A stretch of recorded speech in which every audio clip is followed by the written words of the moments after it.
What is going on, everybody? Welcome. It's Saturday afternoon here in Las Vegas. Time for another weekly Maker Hangout. We are live on YouTube and we are live on Twitch. We have a few gentlemen in the back room.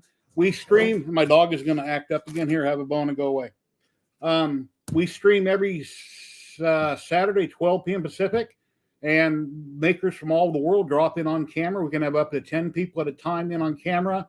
So if I know you and you're in chat and you'd like to drop in, I post links in there randomly.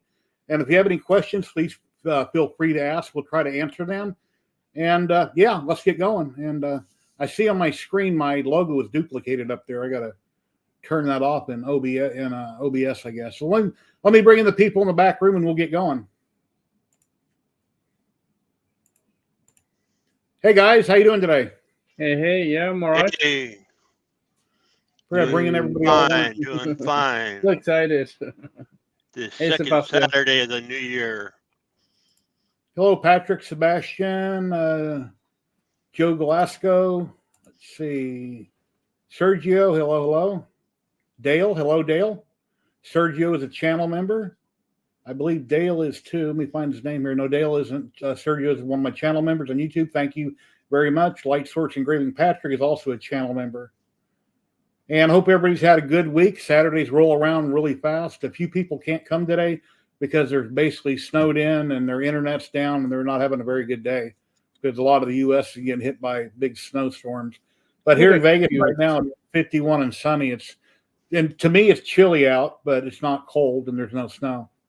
Yeah. And if it does snow around Vegas, Kenny might get snow at his house, but I won't where I live at.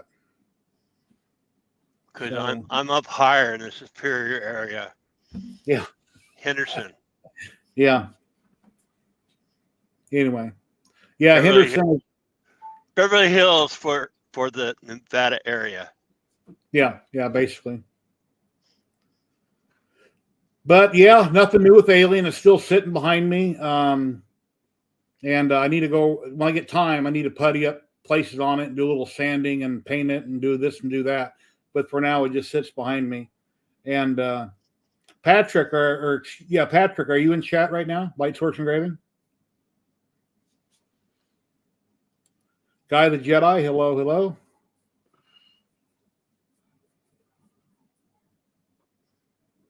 Was a second ago. Yeah, he's working today, so he probably randomly answers when he can. Yeah. He's a pharmacist. Is that what he does? I don't know if he's the main pharmacist at Sam's or if he just works in the pharmacy. I'm not sure. Jermaine Spencer, hello. Anyway, what's new with you guys? What's been going on all week long? Matt, I'll start with you. What's new? Anything? Yeah, I've been working on the CMYK program with Luben on the CMYK program. Basically testing it and verifying and building it up, and very interesting process.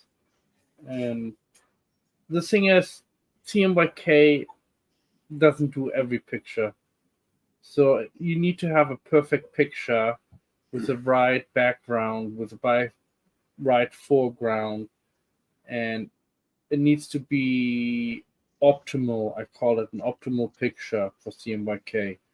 And then other pictures I will show later on in the show, how those pictures look, and a non-perfect picture. So, yeah. Oh, I got something really cool in the mail. You guys might have seen a picture on social this morning, but Joe Telling, for his Christmas stream, where he's giving away $120,000 in prizes. Louise, Matt's wife, won a prize, and they couldn't get it in the UK, so they're nice enough to mail it to me. And I've got some more nanopolymer adhesive from Vision Miner.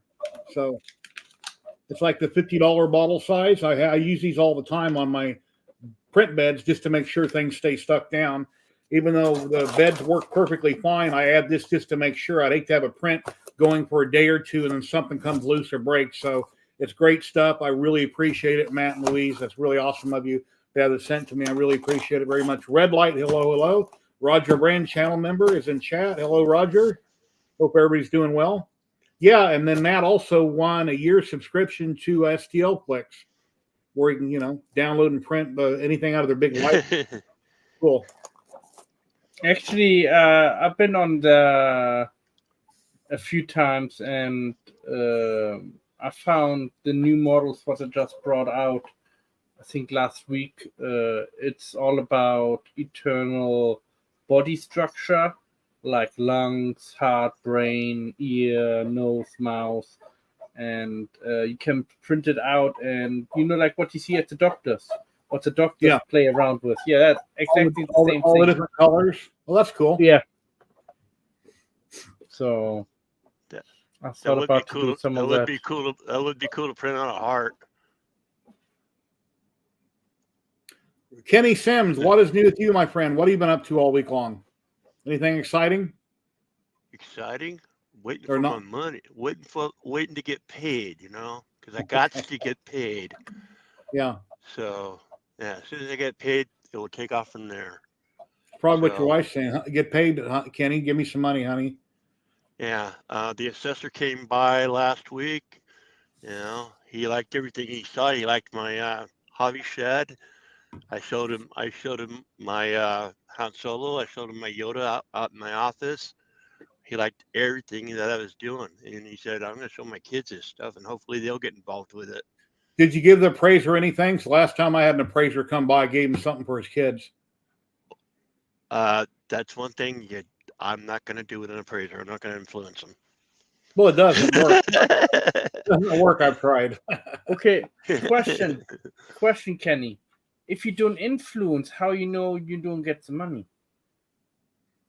You have to talk to them, and you have to show them what you have. Me and the loan officer influencing.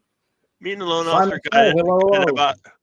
we got it at about 370, but I think it could go higher than that. I think it could be like closer to 4, because everything in the neighborhood's going to 4.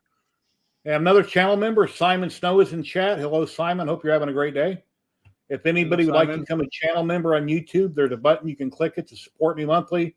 I would appreciate it. And then in every YouTube video I do, I list all my channel members' name in the end of the video. And that's all I offer. Maybe something will happen in the future where I can change that. But I got new stickers being made by Sticker Mule. I seen an ad 2 days ago where you get like 10 for $1, something really ridiculous. So I logged on with my account, and I got that special. And then I said, well, you can get like 20 more for this price, like $17. So I clicked on that and added it. And as soon as I closed it, and I was getting ready to get off my computer, a better deal popped up, like 50 for 20 or something like that. So then I bought some more. But yeah, so I got more. And then you have to pre-approve them. And for almost a week, I'm waiting for them to come in the mail. I go back to the website, and I realize you have to pre-authorize. Once you say you want something done, they design it, then you got to submit, and then they'll charge you. So anyway, they're coming. Yeah. So I'll have stickers hopefully next week. I can mail out to a lot of my friends. I need to get a better logo, because like I got Impact 3D right now. When I was recruiting, I was using Impact Talent Search. So, and my logo was basically because I impact the staffing community or whatever, or I impact your career. Anyways, and the logo wound up being a Thor's hammer hitting a mountain, and I don't like it. So I need to come up with a new logo. Well, it's a good thing you don't make fudge. We have a logo that says I'm a fudge packer, but anyway. We'll leave it at that and we won't go any further. Yeah, just shake your head. Let it go. My wife doesn't like when I do things like that. I said, well, I don't actually say anything wrong, Brandy. I imply things, but yeah. Dusty, hello, Dusty Knuckles, Guy of the Jedi. Hello. Yeah, there's actually because like the one that did that one, it cost me $20. There's a website out there, and international artists will do it for you, but I'm not gonna go that route this time.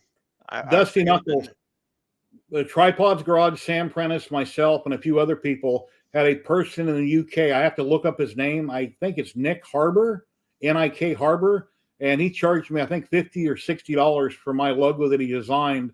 I kind of gave him an idea of what I was looking for. He's really busy working with Star Wars stuff, but he came up with an idea. Then I had made a few changes, and I think I paid. And then there was something in that logo you see right here. Oh, the mouth. It kind of looked like a clown, and the goatee was really white. It looked like it had a clown face. So I had to make a few changes, and then take off the tennis shoes, put on work boots. Cost him like an extra $10 to have me modify it like a month after the fact, but he was pretty reasonable. So his name is Nick Harbour, Nikharbor. You can find him on Facebook. And, I'm not sure how long it'll take him. It took him like a month to get around to helping me, but he does awesome work. And he's done all the graphics for Tripods Garage, Sam Prentice. He done my logo, and I'm sure other people out there, he's done their logo type work. So it all depends what you're looking for. Sorry, I'm just trying to link everything together and post everywhere that we are live so we get more people in. Appreciate it. Then I see on StreamYard now you can stream to Instagram, but Instagram is a separate chat. It won't flow in with everybody else. So if I ever stream to Instagram, I got to do it solo. But you can stream to Instagram now. Dreams Void, hello. How are you doing today? And when I try to throw all the comments up on screen, because the people on YouTube can't see the Twitch comments, and the people on Twitch can't see the YouTube comments. So whenever possible, and I remember, I try to throw them up on screen. So if the other platform wonders who are you talking to, they don't see it in chat. That's where they're at. They're on another platform. But yeah, things have been good. I've been working my fiber laser, trying to figure out some settings. I went and picked up some more steel a few days ago from a place here in town. I bought 3 PMags so I can learn to engrave them. I haven't taken them out of the package yet. I have some samples that Patrick from Light Source Engraving had sent me, and I'm trying to figure out the settings so I can do some test burns before I actually burn the PMag, and I don't want to ruin it, but it's for video content.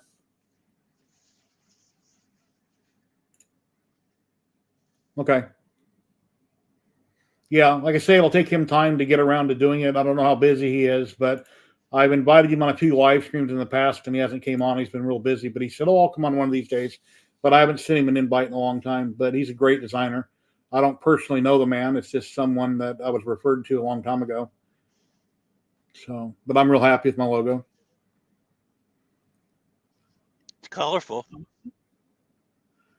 Yeah, I kind of gave him an idea to have 3D HP. I'm standing behind him with my arms on a counter, like a likeness of me, and maybe a 3D printer. I live in Las Vegas, and that's what he kind of came up with.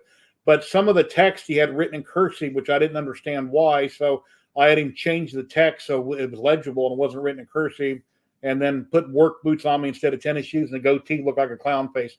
And yeah, I act like a clown quite a bit, but I don't want my logo to look like a clown. So, I'm 59 years old. I don't know. I don't usually act my age unless I need to. So, if that makes any sense. I refuse to act my age. Well, some people are all dead serious their whole life, and Oh, I know. Anyway, my nieces are like that, and I'm like, man, you guys need to chill. Whatever. is what it is. So, anybody else gonna join us on live stream? Anybody have any questions? You're welcome to talk. Usually we're more talkative. I can show you some pictures that everybody's probably seen these, but since I made it, it took so long, it took so much filming, I'm going to keep plugging it. Every time I drop in somebody's live stream, I mention, hey, did you see my 7-foot alien I 3D printed? Oh, no, I haven't. Where can I find pictures? And I try to get more people to come check it out and get more excited about it, but it's big. So. Right. There in that picture there's a lot of duct tape still on it. I haven't removed, and there's areas I need to putty and sand and do work on it. But yeah, it's definitely big. And that's my messy hobby room. I already threw away all those extra spools. I didn't need them. But it's kind of how things look right now. Then here's my new fiber laser that I got from Haltien that I've been working with. I printed that duct with some film that I got from Trevor with Navarre 3D in Florida. I haven't done a video on the film, but he sent me a bunch of film a while back. And then the duct where it reduces down to 4-inch, I had an adapter and I couldn't get it to size right in Tinkercad. Yeah, I put an adapter in Tinkercad. I tried to get one size, the other size, another size. And I couldn't get it right. I tried twice. I don't know why I couldn't figure it out. So I broke out the duct tape and I just taped it on. So. But it's an awesome machine. It's designed for engraving metal.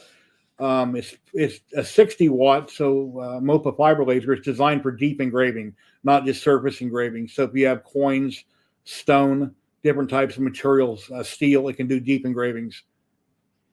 So depending on the wattage of the machine, it depends on how long it's going to take to complete it. I have a rotary sitting behind it that I haven't used, and I have a couple extra lenses, but I'm just loving it. I'm so stoked that I got that, and I plan on doing content for years and years on it. It just takes time to learn how to do different things. Then I have my Raleigh MK2, which is a 10 size 20 watt, and that was a Christmas present for my brother-in-law that I had made. And it's very small. It's only about 8 or 9 inches across, and I've done that on the Raleigh. So always something going on. All right. Do we have any electronic wizards in our audience? Like, remember the day where you could take your memory somewhere from your computer and get it tested to make sure it's still working right? Because like these little chips that you pull out of your printer, I'm wondering a way where I can test these things and see if they're still alive. Let me ask Patrick a question real quick since he's here in chat. Patrick, if you're listening, a problem I had trying to burn that file is the minute I imported your file in a light burn, dropped it on my bed, ungrouped everything, so I could just do one side of the clip.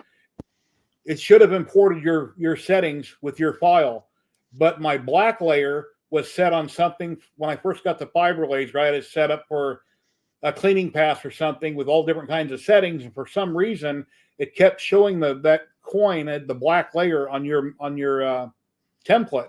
It didn't import your settings, so I'm just trying to figure out why the settings would be set from something I did on other jobs when I imported your file, and it should have automatically populated your settings up top, but the black layer was set to something that I did a couple weeks ago. I don't know why that was happening. So I still haven't done any more test burns on the clip. I'm still trying to figure it out. So I don't know why that's happening. I don't know if I'm stupid or just something I need to click. I'm not. I mean, I could be stupid. I'm 59. So anyway, I don't know. So what does that make me? Joe Glasgow, you have received it or you have not received it from Ziltech?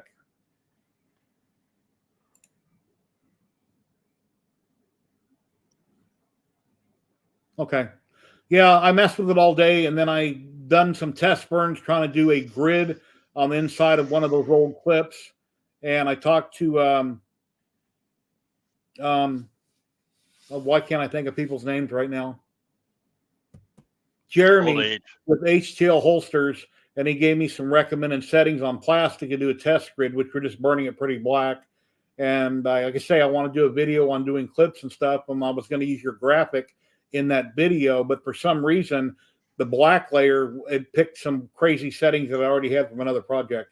I don't know why. When I drug them on the bed, I imported your file and I drug it over to the bed. And I don't understand why you have the 6 test spots up top. You got a yellow square in the middle. I don't quite understand why those are there, but I just moved everything off of the bed in Lightburn, ungrouped it. I brought over the clip half itself, and I regrouped it, and then I was doing tests on that. Then I spun it sideways, and I was doing a test on the inside of the clip, trying to get it right. And yeah, I don't know what was going on with it.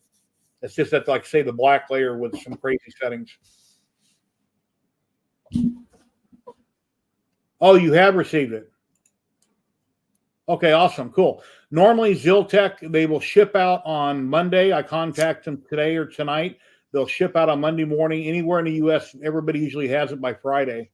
Hello, non-fam. And then once every couple months, something happens and they make a mistake. Dave Gatton, hello. Dave Gatton, everybody in chat, has an awesome CNC channel. He does lots and lots of work with CNCs and some laser work. So please Google Dave Gatton and please go subscribe to him.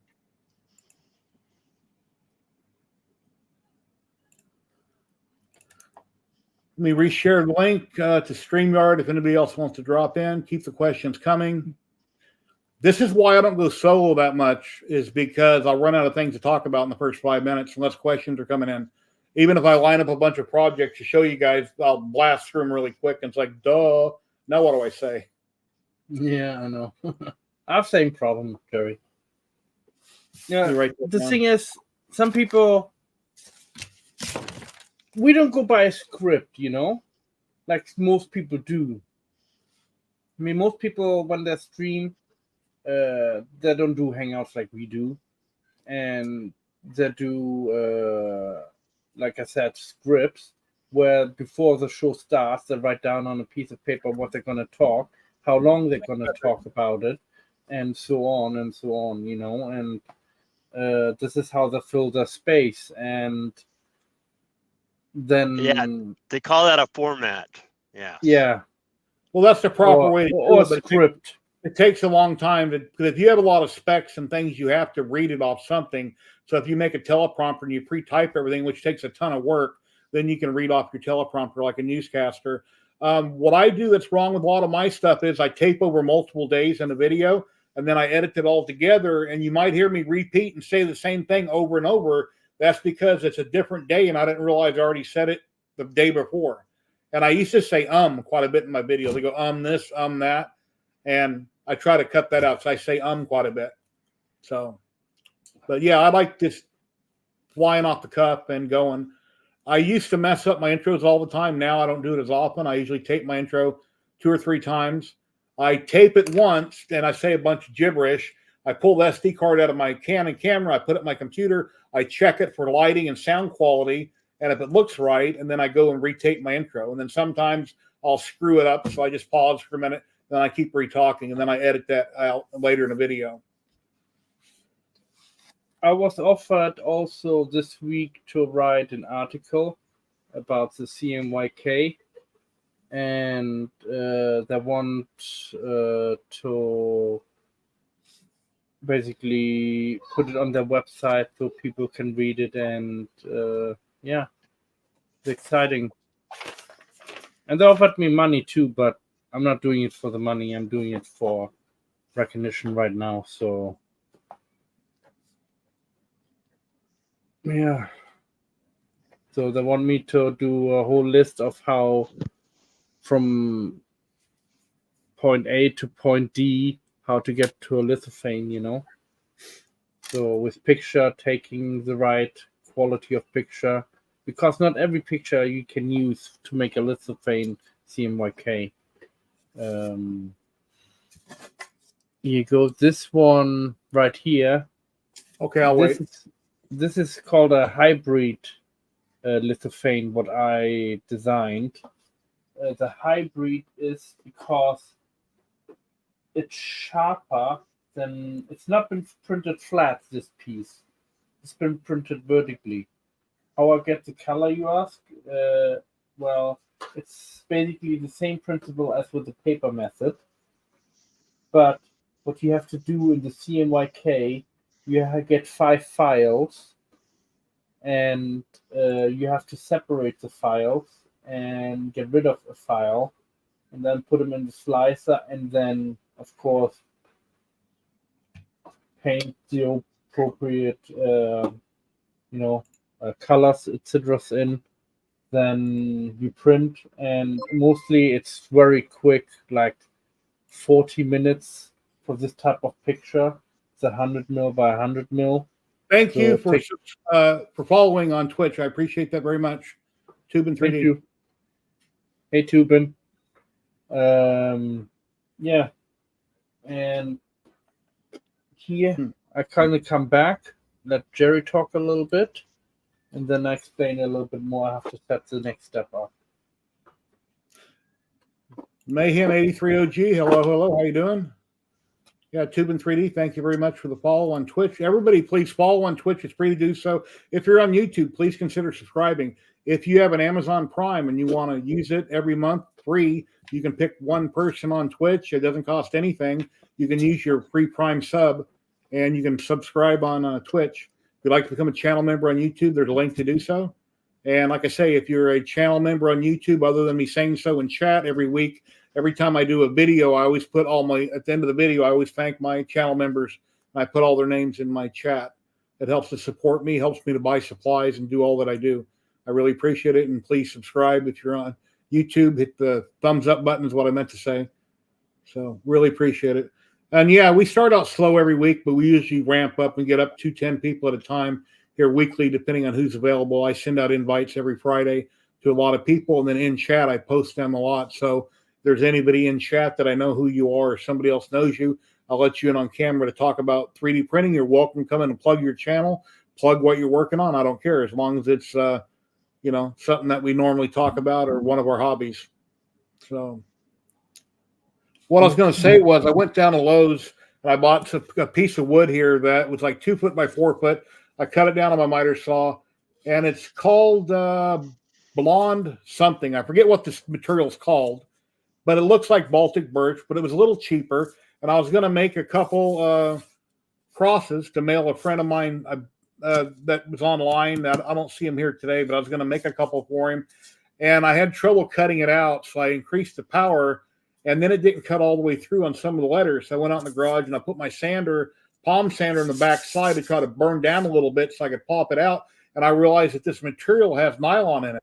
There was like a nylon string hanging out of it. So it's like, well, that sucks. It's going to be hard to work with if there's nylon in this. But I forget what the material's called. It says Patriot Timber, 1/4 inch blonde something. The rest of the word has been cut off. But I don't know if it's supposed to have been like a chalkboard or what it was. But you can kind of see the color there. But anyway, I wasted $20 buying this. Mistake. I need to go buy more so I can make the signs. And ladies and gentlemen, we've got Zach popping in from Zachary 3D Prints. Hello. How are you? Welcome. I'm doing fine. A little bit tired, but I'm still, moving. So I'm awake. Yeah. Question: you didn't do a live stream yesterday? I didn't. No, I did. Yeah, really? It didn't pop up on my. I was waiting for yesterday to get a message. Normally, I get a message that you go live. Just have YouTube open, and you'll see when he goes live. Yeah, I did. You know how I sit quite often in front of my computer here and do stuff, and and I see messages when they pop up on the side of the computer, and I didn't see no messages pop up. That is weird. You blocked me, didn't you? No, I wouldn't. No, I'm always for everybody to hang out, join. I mean, it's a great community, and everybody is welcome. Maybe also do some stream yards that Jerry is also doing. No. I mean, I had people. In the early start, I had like 11 people in chat. So good. It was not the top secret live stream, but maybe something Yeah. went wrong on the YouTube alerts. I don't know. I seen that you were on. I was busy doing other things, and I know if I pop in chat, I can't just come say hi and leave. So I didn't pop in at all. But I know that you were live, and I seen that you were live. It's just I was busy with other projects. Yeah. I know you're a busy guy. So I watch Retired, but still busy. I watch movies a lot, but I tinker on other projects while I'm watching movies. So yeah, we as guys, we always know things to do, right? yeah. I mean, because we are called makers. I think it's pretty normal exercise. Where do you live at, Zach? I forget. Where do I live? Yeah. The Netherlands. That's, that all right, you Netherlands. That's what I was going to say, but I wasn't sure. Van Rij. Gesundheit. Sorry? Gesundheit. Yeah. Wait. I'm going to put it in chat here. This is Zach, how you. Do you use Orca Slicer much? I don't use it. I'm trying to get my head around Bamboo Studio to get more familiar with every kind of thing within the Bamboo Slicer. Have you used the cut feature in Bamboo Studio? Yeah, no, not really. Has No. anybody in chat used the cut feature in Bamboo where you can add keys and you can cut your models up? It's a new feature because Kenny's having an issue. If you put a statue in, let's say with a head and a hand, and I just want to cut the head off, but because the plane is going to cut the hand off, can that be adjusted so we can just take one object and not all the way through both of them? Does anybody know? But Bamboo Studio is my favorite slicer of choice nowadays. I did for the Poor Man's Prusa project. I did cut the frame into pieces, but it goes over the whole part, not just what I want to have. Yeah, the plane or the blade is not adjustable like it is in Louvain. You can't adjust it. Yeah, if you're going to cut it, you're going to cut it over the whole plane, not just a little like part. I said earlier in our private conversation, as far as I know, Louvain is the only program out there what can individually cut pieces individually. Or make them small. Yeah, regionally. Regionally. It's called regional. So if your model is like this, then and you only want to cut off the head, you can cut off the head and still leave the arms. Yeah, exactly. Because especially if you're scaling up models and you just want to print only the head and only the left arm and then the right arm, you don't want to have also loose hands. Hey, Kenny, I got a question. I haven't tried it, and I'm not going to do it right now. But when you put your model in there and you pull up the plane, like where you're going to cut it, can you take your model at that point and drag it to one side so only the head is under the plane, and then you cut it? Oh, and leave the thing stationary? I haven't tried that. You need to just select the plane will pop up. The model's there centered on it, but see if you can take your model and drag it to one side to adjust to move it off so that plane isn't going to go through the hand. That might work. Try it right now. Try it right now, or shooting the breeze. When I did publish the video, the first one where I just said how I cut it and that it's not the best way to do it. Thomas did a video made by Layers. He made a video and he said how you can use Fusion 360 and make some dovetail cuts so that in the end you are able to mesh them back together. And within the cutting tool, you can also set a little gap, how much that should be, so that if you are going to push them back together, that they will fit very nicely. Yeah, but the problem when you do that, if you cut the arms off too, and you try to reattach the arms, a lot of times they do not line up again. Hey, you need to do the calculations very well. Yeah. So the only way I can see, the only way I can see you can fix that problem if you center your piece and then take a measurement from the middle center, and then all the way to the arm, to the last point, and then move the hand over, because then you should have roughly a calculation of what number you have to put in and what height. It's a CXYZ problem. Yeah, So- we missed not seeing Big Mike in chat. I'm sorry that it's been a year now that he passed away. Big Mike's grandson is in chat using his Okay. account. Yeah. I'm so sorry that happened. And I think he was on one of my live streams a long time ago. He dropped in. I'm so sorry that happened. I remember. Sorry about your loss. Yeah. Huh. Yeah. Yes, math will help.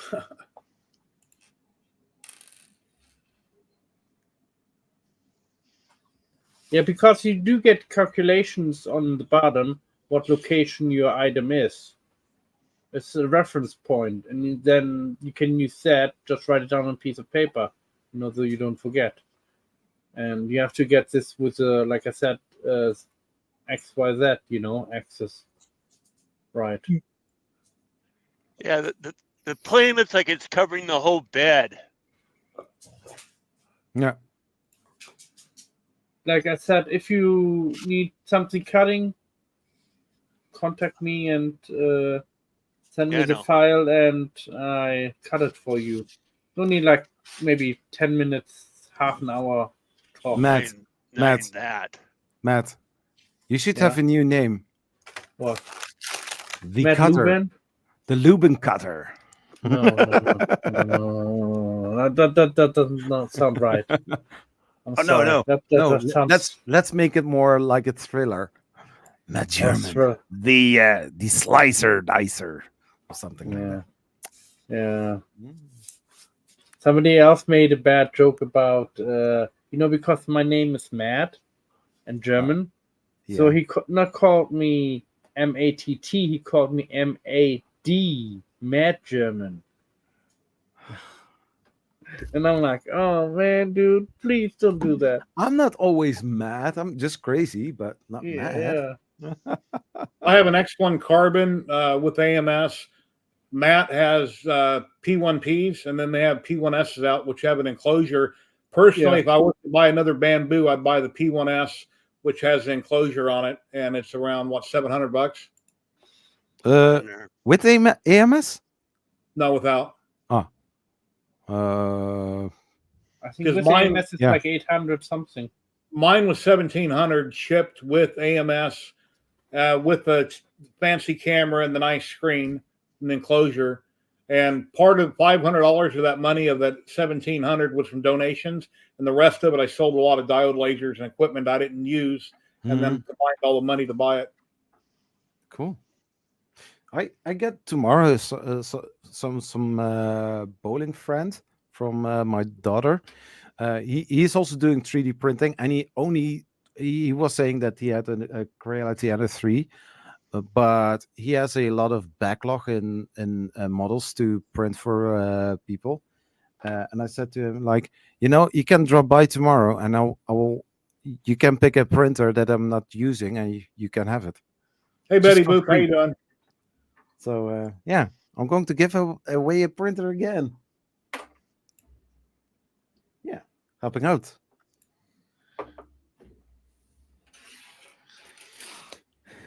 Anyways, how's everybody?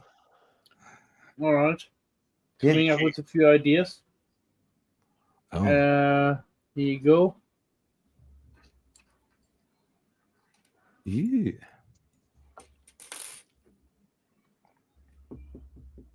Which ones of those pictures you guys like the best? Well, let me chat 1 through 4. Which one do you like the best? This one is the lowest, and this one is the highest.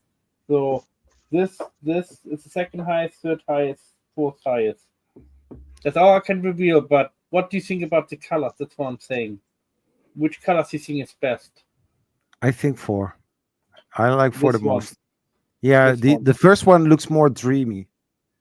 Together with 2. Oh, thank you. Okay, Yeah, I can guys. zoom in a little bit. I mean, Mayhem, what kind of printer do you have? You thinking about throwing it out the window? Mayhem is trying to throw out a print out of the window. Yeah, everybody's saying 4.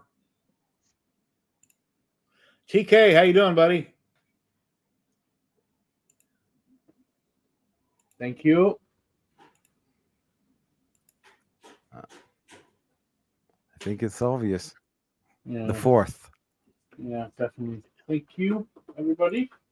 That's what I expected. But the thing is, Luchan said to me about the colors that Go eat your food. desto thicker you make the colors, desto brighter and more prominent the colors will get.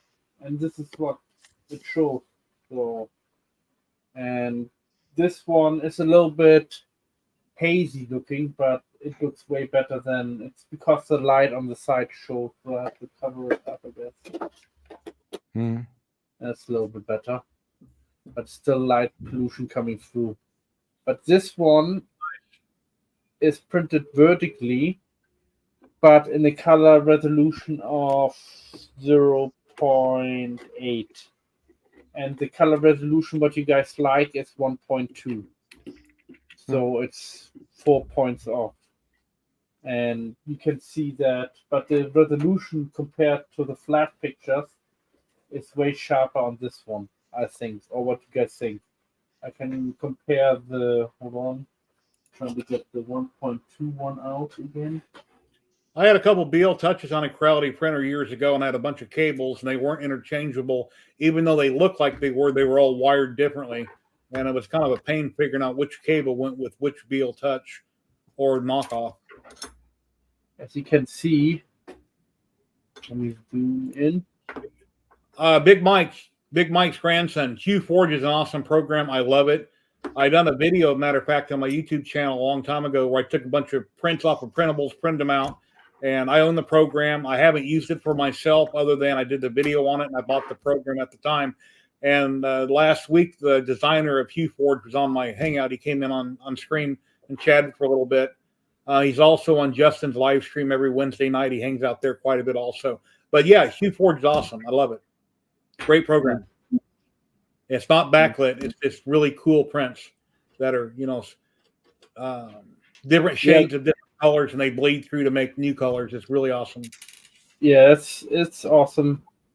Luben have a similar thing, but it's not that sophisticated as what he has. So it's more basics. And if you want to have backlit like Matt does, he's like the king of lithophanes doing backlit prints. But QForge is awesome. This one is 1.2. You can. This is 0.8. You can see the color differences. Way big color differences. It's a little bit darker. I have to admit that's because it's a little bit thicker than this one. This one is 3.2 mil height max, and this is 4 mil max.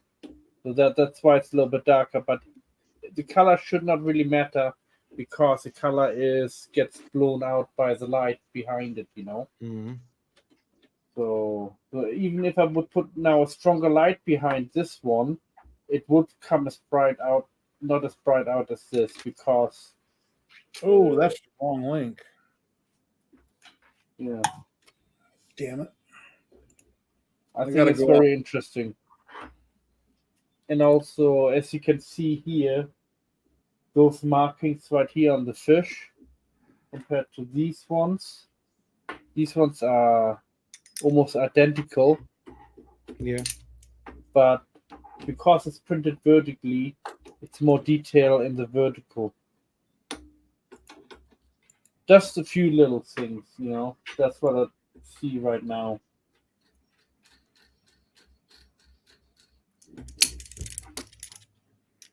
I think it looks great. Thank you.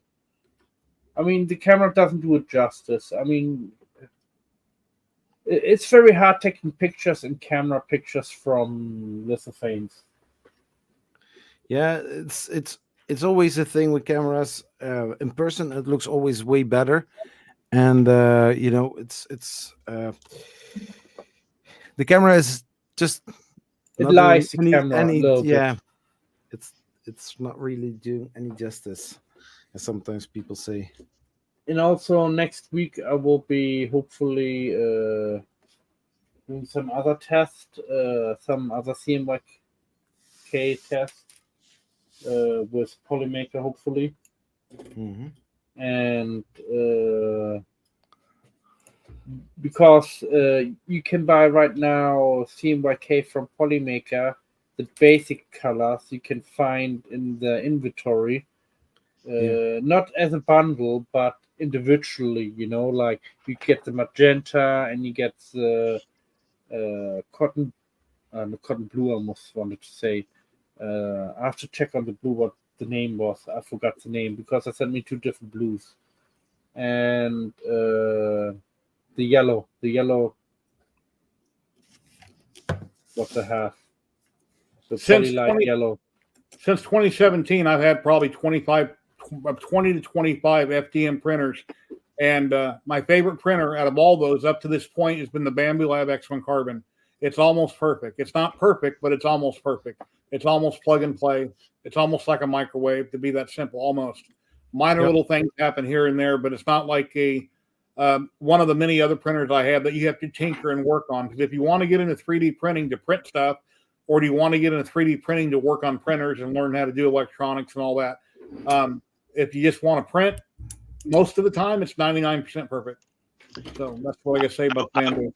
I will add about the Bamboo, though, being a Kickstarter, that if you do want to tinker, you can still tinker, because all your warranty support or tech support, you will be the person actually replacing that part.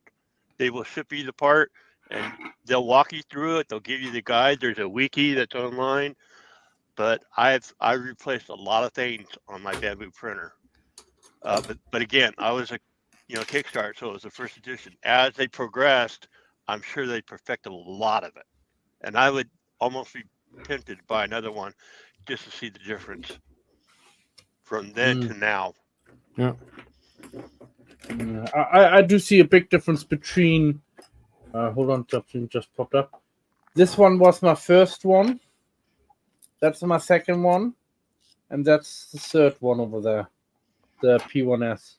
And the P1S is way different compared to those two. First of all, I don't have all this trouble up with the cabling on top. I like it with the P1S that it have a cable chain system. It has a cable chain, yeah. Yeah, and it keeps it all nicely in place. And with the Bamboo, I did have some issues with the P1P because if I put it on this one, if I put my anything in the corner, then it goes cluck, cluck, cluck, cluck, cluck, cluck every time it hits on top with the wiring and the Boden tube. And one time I thought it was caught in the motor.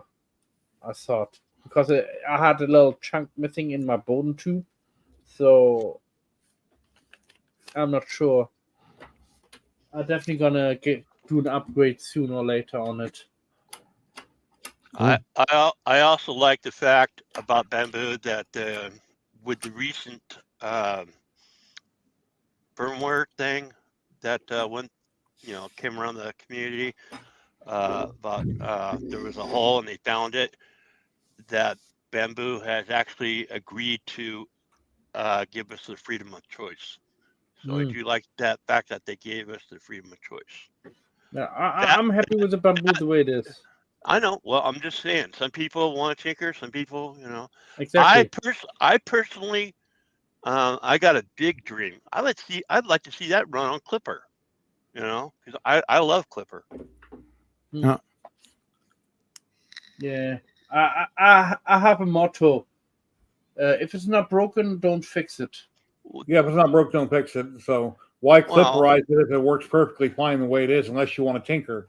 If you want to tinker, well, then there's a reason to put clipper on it. Yeah. That's my reason for not messing around too much with the bamboo printer, But- because I but this- started with the G-Tex, and the G-Tex took some maintenance, way more maintenance than the bamboo. Bamboo is like every 3 months for me. Yeah. And with the G-Tech, it was every 2 to 3 weeks. I'm just saying they know they got a mixed community, so I'm just saying it's nice to show that they're willing to go I both agree. ways. Granted, you Because- give away your warranty if it's a newer printer, which I wouldn't do. I would stay in the warranty. I would not screw with it during the warranty period. But that's way past warranty. Hey, Zach, I thought your lunch was coming up there for a minute. I seen that you're holding your burp in. I'm thinking, oh no, here it comes. What was I holding? Burp. No, never mind. Just an expression on your face and go. Ladies and gentlemen, we got Ron, the Canadian Maker Project, popping in. Hello, Ron. Woo! Hey, long time no see. No, Can't we hear can't hear you. No, The way we like it. Just we can't hear show you. some sign language. Write on a piece of paper and hold it up. It's in Morse code. Still can't hear Yeah. you. Yeah, I don't know. Pop back He in thought- and pop Yeah, he back thought, out. Had to turn it on the microphone. Sorry about that. there you go. How you doing today, bud? That helps. Not too much. Just been busy. Working on stuff, trying to get my my printer is working. So it's doing okay. It's not great. I'm still trying to figure out how to get it to. I'm still working with it and trying to get the problem is the Ender 3. I decided to try the input shaping for Marlin and not getting good results. So off to Clipper it's going to go with this little baby. So How far away are you from the U.S. border? how far am I away from the U.S. border? Not too far Yeah. away, about an hour and a half drive. Oh, do you ever drive down America and look around? I've been down to America a couple times. Okay. Inform Border Patrol that he's coming. No, I go down to the border. I gone across a couple times just to go watch. Oh, Come right near Buffalo, so Buffalo's like just another 20 minutes away, and okay. I just go watch. Say the I've watched a couple Buffalo Bison games, that type of stuff, but that's about it. I And think then a lot of whenever I people, go to shows out in the States, like Murph and Earth, that's about it. I think a lot of people, if they want to get certain things online or even off Amazon that you don't have in Canada, they can have it shipped to a PO box in the U.S. and you just drive over and pick it up. Yeah, well, that is an option, but as a person that doesn't drive that much and really doesn't care to drive, Okay. Hey, you got a lot of cool 3D stores up there in Canada. mm, I'm we have noticing. we have only two that come to mind in my neck of the woods, which is filaments.ca out in Mississauga. I guess it's Mississauga Brampton area. Yeah, Mississauga Brampton area. Then you have also 3D Print Canada, which is down in Hamilton. I'm not sure if it's closer to Burlington though. I think it's still in Hamilton, if I remember correctly, close to the border. But that's about it. Other than that, we do have a couple other printing companies out here. Digimakers is in Toronto. You have Who is it Richard MakerWiz. used to work for? Richard used to work for a company in Canada, 3D print place. Oh, Spool 3D. Yeah, They're out okay. in Alberta. All right. Yeah, I didn't hear much of him. Is he okay? I sent him a few messages, but I had no replies. Oh, Richard? Yeah, Yeah. I'm not sure. Yeah, Richard's doing okay. He's gone to other stuff right now. Hasn't been really into doing anything YouTube related in the last couple months. So People get he- burnt out. I know he too was long ill. for whatever reason. He was very ill too, so that's why I was concerned about him. Yeah, no, he's doing okay. I've talked to him about 4 days ago, said, hey, how's it going? And asked him about YouTube. He's like, yeah, I'm just kind of not into it right now. I needed something else to do. I'm like, I get it. We all hit that Yeah. point where it's just like, yeah, I can't do this anymore. I mean, even myself, I haven't done much with my YouTube channel. That's only because, number one, I'm working in the 3D printing community permanent as a full-time job. The other part is that when I get home, I don't really want to turn on my printers. It's like the same thing for a guy that works in computer programming. Doesn't want to turn on his computer when he gets home. He doesn't want to think about work. Same idea here, you know? When you work in the community, it becomes a much. With me, it's a little bit different. For me, it's a hobby. Yeah, mine was a hobby, and then it became a full-time job. So running a print farm. So it does get to you after a while. Yeah, I get it. I mean, I had a few times where I got burned out just doing this, and I'm just like work myself through it, and I'm like, yeah, I'm okay now. But it's just a change of mood, I believe. For myself, it is. You know? Like I get that. Like a laziness almost. Yep, I can agree with you there because I've been there. You know, I've been through the point where it's just like, I don't want to do this anymore. Don't worry, I want to turn on my computer. Don't want to do this. Don't want to do that. So I've been there, and it's just, you know, you hit that mode where it's just like, bleh. Hello, Jack. How you doing today, my friend? Hey, Jack in the shop.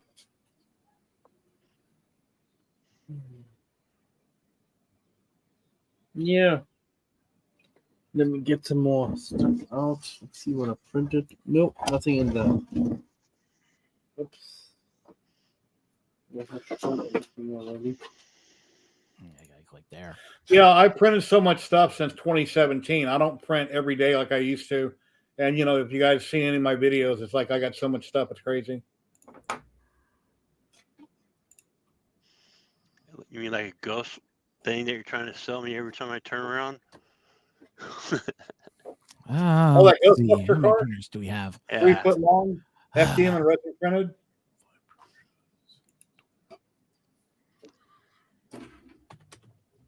That comes with Ghostbuster stickers that you can put on the doors.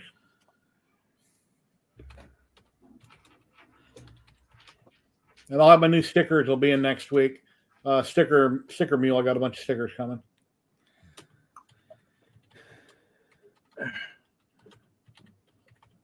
All right. So, like I had a question earlier, is there a way to check steppers? You know, for your, you know, the stepper drivers. Is there a way to test them? Does anybody know? I'm sure there is. Tim with TH3D, that'd be right down his line. I'm not sure, chat. I know a stepper motor, I've had a few go bad. I can physically grab them, and I go to turn them, and it's grinding like rocks, and I know the stepper's screwed up, so I've had that happen on me. Yeah, I've had that happen on a few of our Peugeot minis. They just seize up, and it's just like you open them up, and you just see all the crap that's built up, and you're like, yeah, they're done. Yeah, it's like got sand. It feels like it's sand or something. They don't want to move properly. Yeah. Maker My Nexus. Hello, Dan. How are you doing today, my friend? Oh. You want to come in and chat, anybody? Here's a link. You're welcome to come in and chat and promote yourself. Yeah, because on the rat rig you have 3, you know, for Zed, and my rear one, I touched it, and it was hotter than hell, the motor. Then the other 2 were cool. So I'm like, okay, what's up with that crap?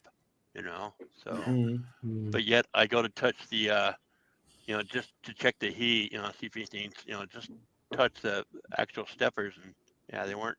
I mean, the drivers, nothing was hot. Just that one motor. I think it would be interesting to see some cooling for stepper motors. Yeah, because passive ones.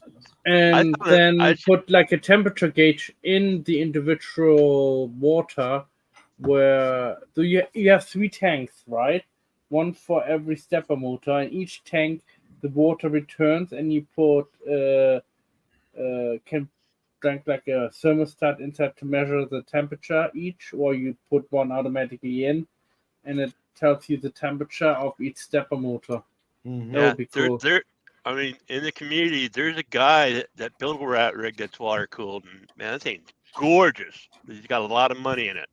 That's Yeah, just but- one other thing to mess with. It's like water cooling on a lot of things. It's like your printer. It's just one more, which my video card is, and my but it's just one more problem. Something else that might leak and screw up. And if it leaks, bye circuits. Yeah. Yeah, that's why Yeah. I take mineral oil. Mineral oil, but probably would be better.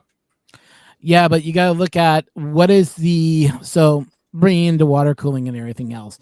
The thing that I worry about is heat. How much heat are you pulling away from the mortar to keep it cool? Is it going to pull enough heat away or not? Yeah. That's the question. That's the We don't question. know. Yeah. I mean, it depends all on the internal and external structure of, I believe, of the stepper motor. Because I think if the stepper motor would have fins reaching all the way to the inside, like cooling down fins, and those cooling down fins you put like casted around them to cool them down, then it would have a heat to cooling down transfer, I believe. I think You know what I mean?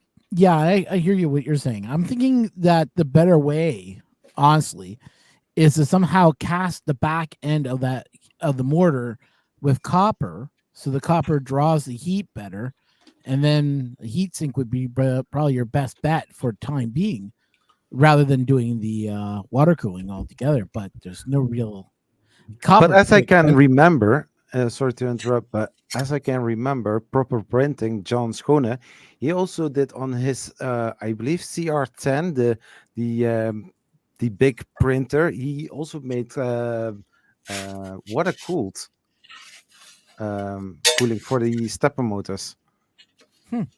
Kenny, I've got 4 pieces here. This is heavier material than a sample I showed you that Patrick from White Source Engraving had sent me right here. This is like 3 millimeter thick, I believe, and this is like 4.5. It's a lot heavier steel for my fiber laser for engraving. And I went to a shop here in Vegas, asked the guy if he had any scrap and what he wanted. He found a piece, he put it on his big brake, I think you call it, and he snapped them smaller, and I got it for free. I just got to wipe off the oil, and I can use these for testing on my fiber laser. And I didn't have to pay anything for it. Good deal. Yeah. For sure. Yeah, since I retired, I kind of became a homebody, and I don't go many places. I live here in Vegas. There's a million things going on. I worked on the strip and construction for many years. Now that I'm retired, I don't have the kind of money that I used to have, and I tend to not usually go anywhere. And if I do go anywhere, I try to do it in the morning. My wife always likes to go places in the afternoon. It's like the traffic it sucks. So if we're going to go somewhere, I try to go in the morning. Yeah, Before me things too. get slammed. I hate just going outside and it's packed. I just get too panicky. I don't like crowds. I hate crowds. I don't hate crowds, but you know what I mean, people. Like, I get very uncomfortable in big crowds because it feels like people are breathing down my neck and people are standing right next to me, and I'm like, oh, I feel claustrophobic, you know? Yeah, I hear Like- you. I don't recommend then going to Japan this time of year ever. Oh, yeah, I know. Is that bad? It's gotten really bad out there. Just talking to a few of my friends that live in Japan, and I was telling them I'm coming next year, and they're like going, well, hopefully the crowds die down, because to be honest, you can't move anywhere to see any of the big things that are going on. It's like, well, this year. Have you seen the pictures where they're on the subways in like Tokyo and places, and they're cramming and pushing each other in to try to get the doors shut? That's crazy. daily that's daily. That's normal. That's nothing new. That is usually, you see that on rush hour, between the hours of 9 to from 8 till 10, and then it restarts again around 4 till 6. It's nothing new. Okay, business as usual. That'd be crazy. I don't mind. I don't mind big crowds. I don't like a lot of traffic, or you're on the freeway, things are going good, you're doing 70, then all of a sudden there's a wreck on the other side of the freeway, so everybody on your side has to slow down. They're called looky-loos, and they got to look to see what's going on. Now you're stuck in bumper to bumper traffic. Yeah, so, rubbernecks. Yeah. I drove delivery trucks for many years in Vegas a long time ago, and then I worked construction for a long time. when I was a kid, I worked in a fast food restaurant for a few years, which I really enjoyed that. So, and here at home, I like to cook. This is My not older why you got. brother, Talk about crowds. I can remember one time in my life where I damn near freaked the flip out. Cal Jam 2 back in the 70s. We were going in the gate. Our party, our group, we even had sandwiches in a cooler, styrofoam cooler. That didn't survive. We were like a carpet thread going through the gate. I mean, whatever name little you put carpet in, threads. if you want to drop in StreamYard, whatever name you type in is what will show on screen. You can make up a name or whatever. It doesn't choose for you. But yeah, that was the one time I panicked. I felt like a carpet thread. I mean, somebody right here in my chest, somebody right here on my side, somebody right here on my back, like a damn carpet thread. Yeah, I've been saying for years and years, my name is Jerry Knapp, but hey, maybe it's not. Maybe I made that up and it isn't my real name. Yeah. And Who maybe knows? you are Maybe I'm not mad German. maybe Yeah. you are related to George Knapp, huh? Yeah. Uh, Maybe I am, Maybe- but I'm not. And maybe the alien brought you in, huh? Yeah. no. Jerry is an alien? I didn't. Yeah, we know it. He's an exomorph. But is he really? Ladies and We don't gentlemen, know. I'm going to try to pronounce the name right. Tuban 3D is popping in. Hello. Hey, Hiya, how are you doing? Hello? Oh, there he is again. Yep, we hear so you. I'm just working out how to mute the streams and stuff like that for the first time I've been on here, so bear with me. All right. Well, welcome in. Is the name pronounced Tuban? Yeah. Okay. Thank you for having me. Yeah. Just exchange the T with an L. STL. No. No. Tuban, Just where do you live at and what all do you like to do? What are your hobbies? I live in the UK. I have basically been printing since about 2021, and I designed an RC car, which is right here. Ooh. Ooh, I don't know if you can see it. Oh, nice. nice. I'm Nice. going to basically be reprinting it and testing it out before releasing the files to the public over the next few months. And I'm also starting to set up lithopanes, thanks to Matt's help as well. Very nice. Well, Tuban, what I'm saying is, just take out the T and put an L in. We got it, Nat. Move on. All right. Yeah. Lube the software Luban, yeah. Jerry, can you press the button, please? But Or actually, I'm no. sorry, it's a bad joke. Ah.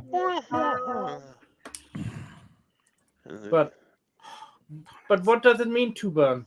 Is it a shortness of something, or It's basically an old gamer tag that I used to have, and obviously it is. I used it on Discord. It was the name on Discord, and I just added 3D onto it because obviously. So it's not really anything. It's not really associated with anything other than an old gamer tag. All right. yeah, red light? It's late. It's like That's what mine 9 sums up o'clock. to be. Yep. My gaming is sudden impact, so I just shortened it and went impact. Yeah, I know. My jokes are not sometimes the best jokes. I admit it. A man's chat the other day, I forget his name. He's got a big channel on YouTube, and I said, hi, Jerry 3D HP, and he wanted to know if I worked for Hewlett Packard. And I said, no, it stands for 3D Hobby Projects. So I guess he worked for HP himself. Oh. I can see that. Well, maybe you thought you work with Hewlett Packard 3D printing, which is what they do now. Yeah. Yeah, I've seen some video recently. I don't remember Joel or somebody. These machines cost hundreds of thousands of dollars, and they're big, giant monsters. I forget whose video that was, but it's like, wow, I've never seen that before. Yeah, it was a print farm. It was a I've been huge print farm. I've been in one of those Hewlett Packard. I've seen that machine in person, the Hewlett Packard metal printer. It's huge. It's about, say, 9 feet by 10 feet tall. And the thing only prints like objects, I think, like 200 millimeters tops. And then what they do is they take it out of the machine, and then they move it over into the kiln, and they fire it up for the metal to all melt together and form properly. It's an interesting concept, but it does take hours on hours to make. It doesn't like, to be honest, I can't see. It's better to machine it, maybe. That's what I was thinking too. It's better to have this machined rather than 3D print. And I don't even know how strong that would be after the kilning and everything else. How long hours it could last if it was being used. If I was rich, I'd have a water jet printer, and I'd have big blocks of aluminum. I'd carve anything with water, giant water jet. If I was rich, that'd be cool to have. Oh yeah. I think 3D metal printing is good for the space industry because it doesn't take so much space away as if you have all the CNC equipment to metal the, you have like 8 different machines, I believe, or 5 or 8 different machines for metal cutting, or I'm not sure. Anyway, I think it's better when we go to Mars to have a 3D metal printer than building a whole brick, what we have to select with us more stuff to actually do the same part. You know what I mean? Mm-hmm. So in case it would take less space, I believe. Yeah, but with the space that it does take, though, and how little it can produce and how long it takes, that's the other question. Yeah, but if we send something to Mars, it's going to be robotic anyway first, and robots going to build whatever the human's going to live in. Tuban, do you have a 3D channel on YouTube, Twitch, or anywhere people can find you? Yeah, I do. I've created Tuban 3D. It's basically I created it a couple of days ago. It's got the first uploads of the RC car videos and stuff on it. Very nice. But carry on with the topic. Basically, I believe metal 3D printing is basically welding, because obviously that is very much that process of additive welding, which is additive, and it's just interesting because the way that you weld is very much the same way that an FDM printer works. The only issue I see at the moment is with I haven't done much research into it, but you would probably still have to machine or take the bit that you make out of a metal 3D printer to a machine shop to smooth it out and get it clean, because it's not going to be machine set, as it were. It's not going to be machine finished, which is if you're doing things like rockets and spacecraft and that sort of thing, it is obviously needs to be that sort of flushness and perfection. On your A-arms or anything you have on your remote control cars, if they're not plastic, they're aluminum, and they're probably mold injection.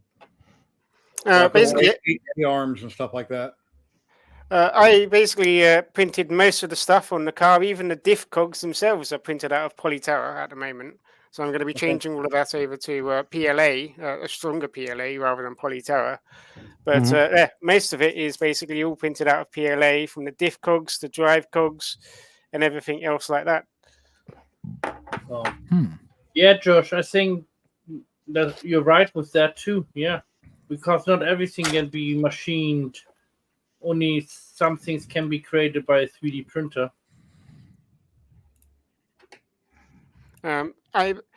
It's interesting as well because obviously there is different types of machine of metal printing. There's obviously different types of 3D printing as well. So if you look at the way that some of the casting's done, they cast some of the stuff for metal and then they go into the CNC machining shop again and do that. Pet for those gears. I have honestly just used PLA, and the PLA Polyterra seems to work absolutely fine for the gears. My thinking is, I think it's the same. I think sometimes the PLA or PET G, I think the PLA depends what you use. It can be very strong too. Yeah, and So- depends how you print it. Yeah. Yeah, I was gonna suggest probably nylon would be better off because, well, with heat and everything else. Be stronger. Yeah. Yeah, we're in the UK. It's pretty cold here, so I don't think we have much trouble with overheating. Well, we're Really? talking about a gearbox in an RC car that's going to get really Oh, hot. yeah, really yeah. fast. When Yeah. you run it from here to there doing 80 miles an hour on the ground, it's things get pretty hot and can break very easy. Yeah, It's totally. got a 550 brushed motor in it at the moment, so it's not the fastest thing in the world. But the main thing is it's got 4-wheel steering. I learned how to do 4-wheel steering on it, so that's quite interesting. It took me a minute to wrap my brain around it, but yeah, once I worked out how to create the steering rack to get the 4-wheel steering, it works really well. Cool. It is linked in the YouTube channel, basically the testing of the steering rack, and then you can see the 4-wheel steering in action and everything like that. Here's a good one. Got a button for that. Red light. I always up Yeah. to red light to come up with comments like that. I think we ought to give away a roll of filament from Ziltech, and then we'll move on to Polymaker. But right now it's going to be Ziltech. It'll be USA only. Anybody on stream can enter the giveaway. You can win anywhere in the world, but it has to go to a USA address. So if you win, I can either redraw or you can gift it to somebody in the US and they can give me their mailing information to get a roll of filament. It'll be one roll of, let me just share my screen here real quick. So we also win it, we seen- can gift it to you. Yeah, you know my address, so send it over to me. Yeah, it could be gifted to me, but there's other people that probably need it more than I do. Ziltech is based out of Texas. Most of their filament comes from their plant in China. They just started making some of their filament in the U.S. So some of their stuff they're starting to make in the U.S. And as they go on, more and more will be created. But if you ever want to build a custom printer, they sell tons of extrusion. They have tons and tons of different types of extrusion. You can buy it different types. They're multicolored silk filament, prints really nice. I've used it quite a bit. They have their plastic spools. None of them are cardboard. And yeah, it's great stuff. I like Polymaker better, but Ziltech is a good option. And we're giving away a roll free. Free is pretty good. But if you won in the last 2 months, please don't enter. Because my rep doesn't like it when the same people keep winning. The whole point in the company giving away filament is to get you interested in possibly buying more filament from them. So let me turn off the banner real quick. You must be present to win in chat. And then once you win, I'll give you my email address in chat. You go to ziltech.com. You pick out what you like out of whether it's PLA, PETG, or ABS and what color. Email me, tell me, and then give me your mailing information here in the U.S. I'll pass it on my rep. They'll ship it out Monday, and you'll have it by next Friday. So here we go. Let's draw for one roll. And as long as you haven't won in the last 2 months, you are eligible. If you won in the last 2 months, your name comes up, ask me to redraw. Here we go in 5, 4, 3, 2, 1.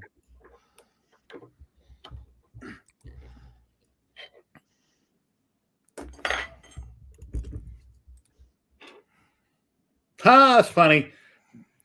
Tactile 3D's name came up. Matt likes to enter just because he wins so much on so many channels. Thank you. I'm honored. Am I drawing again, or are you going to gift it? Redraw again, please. Here we go.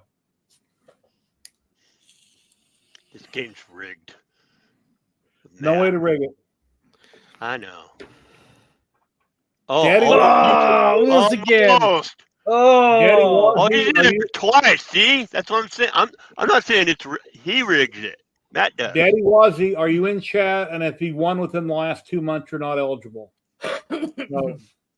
I see Daddy Wazzy's in chat. If you haven't won in the last 2 months, let me know. well, for the people who are out there, Hello, Tripod. we're streaming on 2 different channels. I mean, Twitch Okay. and YouTube. He hasn't won. Here's my email address. So doubles the chances of winning, I guess, guys. If you watch Go to both channels. ziltex.com sometime today, Daddy Wazzy. Let me know what you want. Email me your mailing info and with what type of filament. I'll let my rep know later today, and they'll get it shipped out Monday to a USA address. You're very welcome. Did you hear Matt's philosophy? He was in there twice I'll be right back. because he can be on Twitch and YouTube. Well, that's fine. I don't care. My wife, I told my wife dinner. I said, it's not me. I said, I don't want to enter my own giveaways, but I told my wife you can enter because I print stuff for her all the time. Let me set up the next one.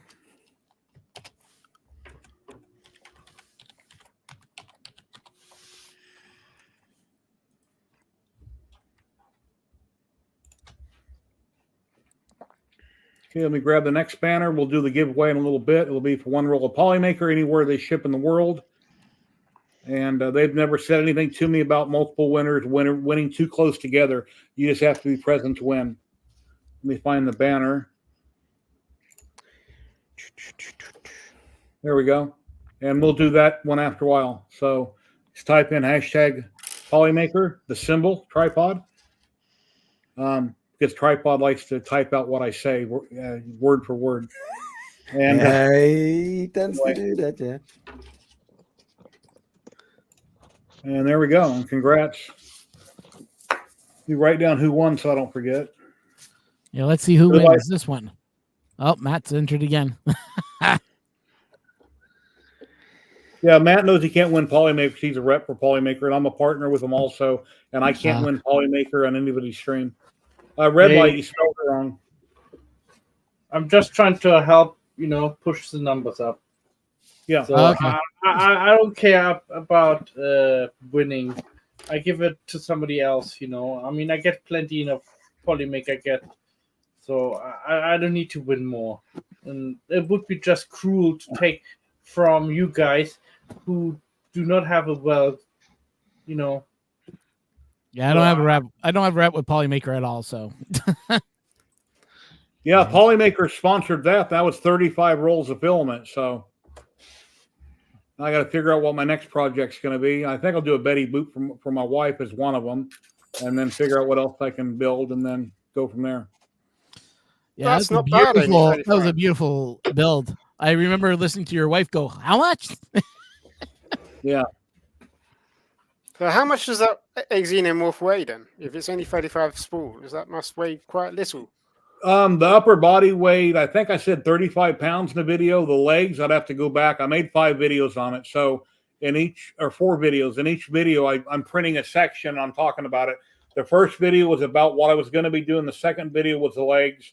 Third video was just the tail. Fourth video was upper body and completing the whole thing. At some point, I'll putty, sand, paint, and that'll be a future video, but I'm not sure. But yeah, Josh, you took 35 rolls of filament.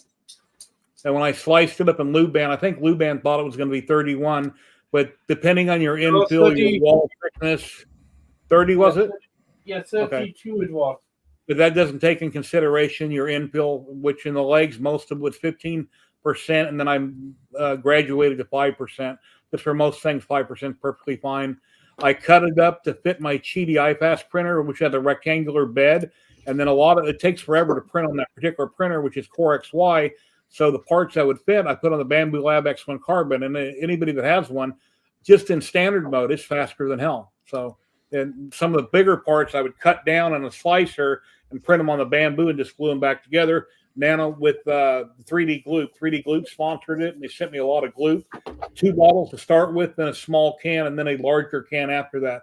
I still have a lot of Gloop left over. I'll use in future projects, and when I do, I'll mention that Gloop is a sponsor because they sponsored the Alien Build with that. Luban software I've had for as long as I've had my channel on Facebook. I've had different versions of Luban, but I got the most recent version, so I figured, okay, fine, I'm not paying for this, so I'll mention you as a sponsor to help promote it. So, but yeah, Jermaine Spencer says about 65 pounds, so he's watched all my videos and probably taken note. And I see your logo there. Yeah, go Dallas, go Cowboys. I'm hoping, man. I'm hoping. So be good to see him play tomorrow. Go Raiders. No. No. I remember when the Raiders used to be in LA. Yeah, well, they're in Vegas now. I mean, I support the Raiders. I don't watch many of their games, but they're here. I won't say bad things about them, but I've always been Dallas. Always been my favorite. So, Tripod, you have time to drop in and hang out, or are you busy working in your garage on videos? And I haven't seen Sam Prentice today. I guess he's busy. Yeah, last week he was not either. And I think he's working on a couple videos right now, and I believe he's getting ready to leave the country too. Almighty Malachi, hello. How are you doing today? For what purposes, I can't say.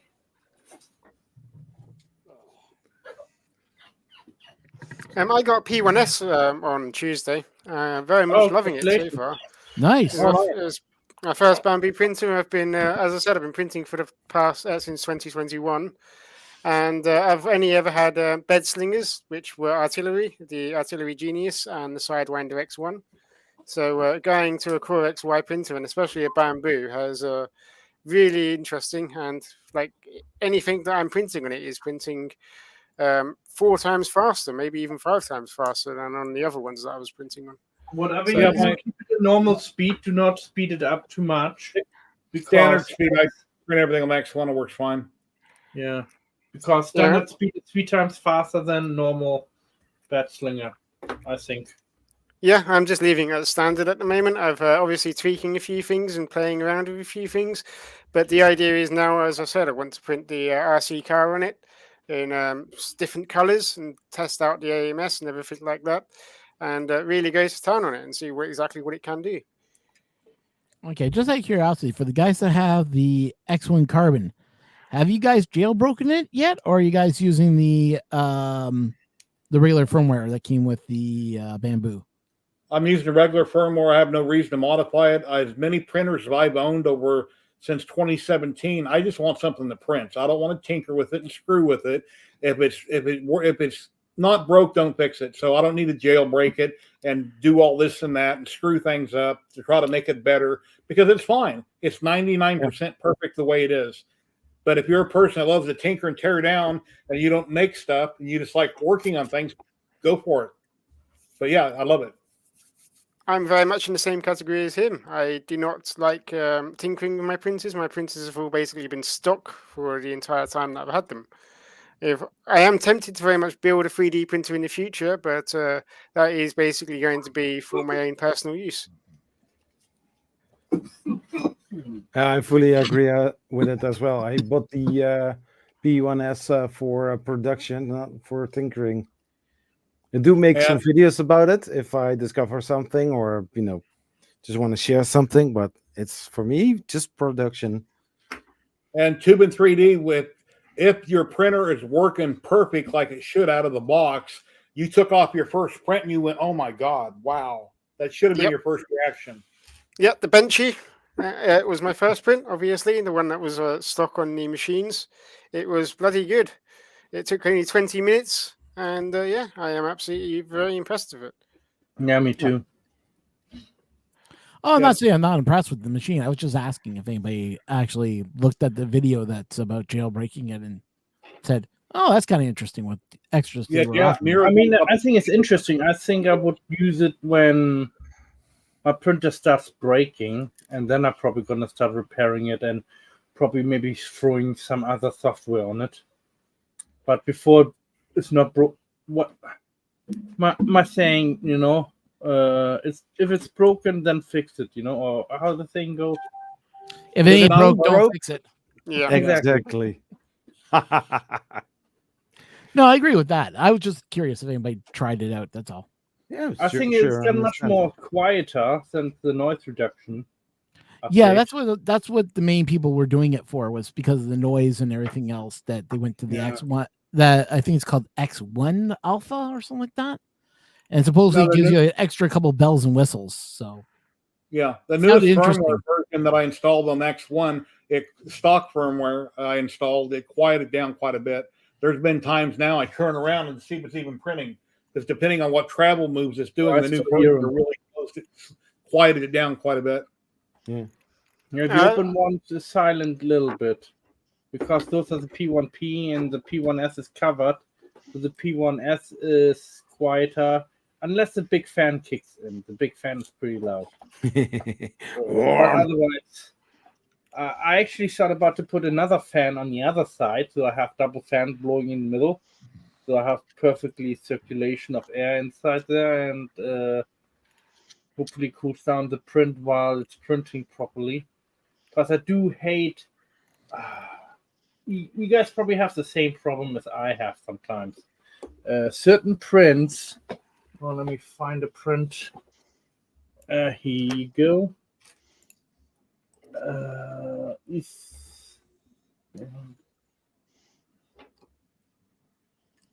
You see the bottom right there? Your fingernails are clean. Oh, yeah. That's good. Thank you. Like my nail polish too? It's clear. Okay. Whatever you like. It's whatever floats your boat would be my No, I don't saying. use nail polish. Okay. I know some guys who do, but that's not my thing. Anyway, you see those little layer lines on the bottom? You can see it now a little bit. It goes out round about to here. Yeah. And this area, it's very hard to print because it doesn't get fast enough cooled down. And it kind of frustrates me. Even on the bamboo, this is not perfect. And I cranked the speed up of the fan to 100%, and I still have the same problem. I tried to print faster, I tried to print slower. Same thing. Going back to the jailbreak, they've obviously put the third-party software firmware onto Bamboo's Discord now, so you can actually talk to people about it on their Discord, which is really interesting. Yeah. Cool.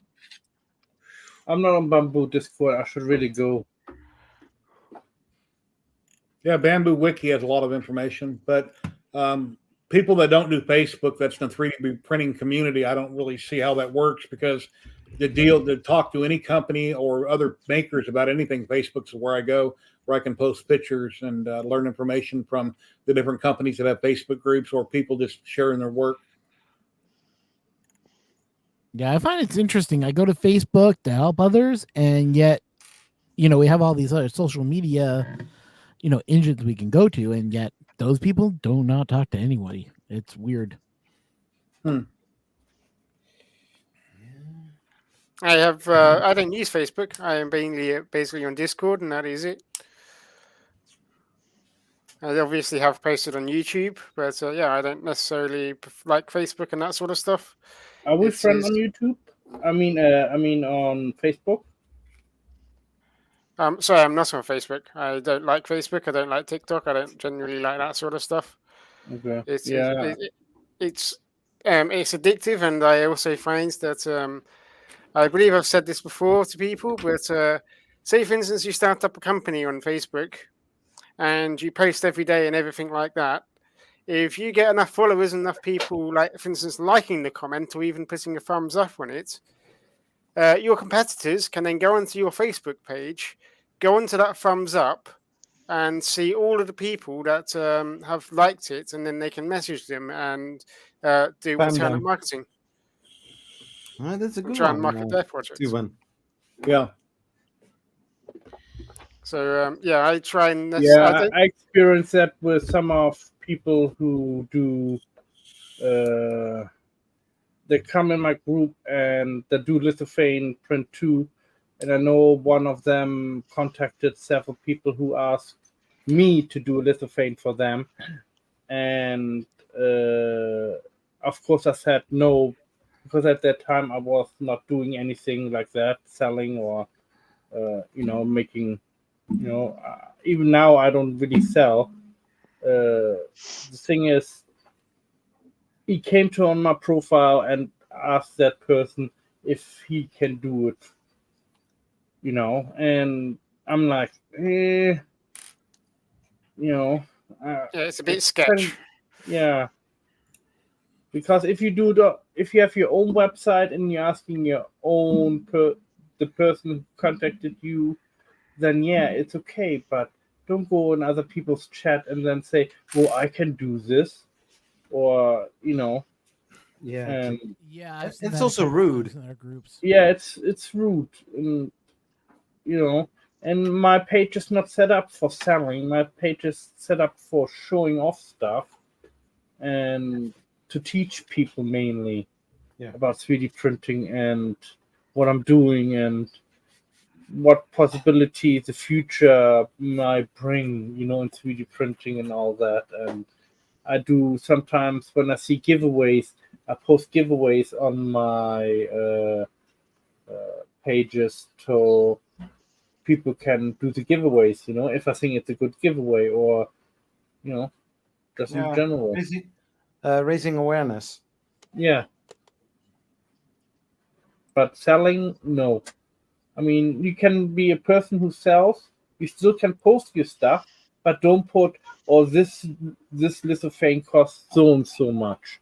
Don't do that. This lithophane was created by me, it's in this dimension, was made with Polymaker, and that's okay, 3D printing question, but don't try to promote yourself and making money. I don't mind that you promote yourself,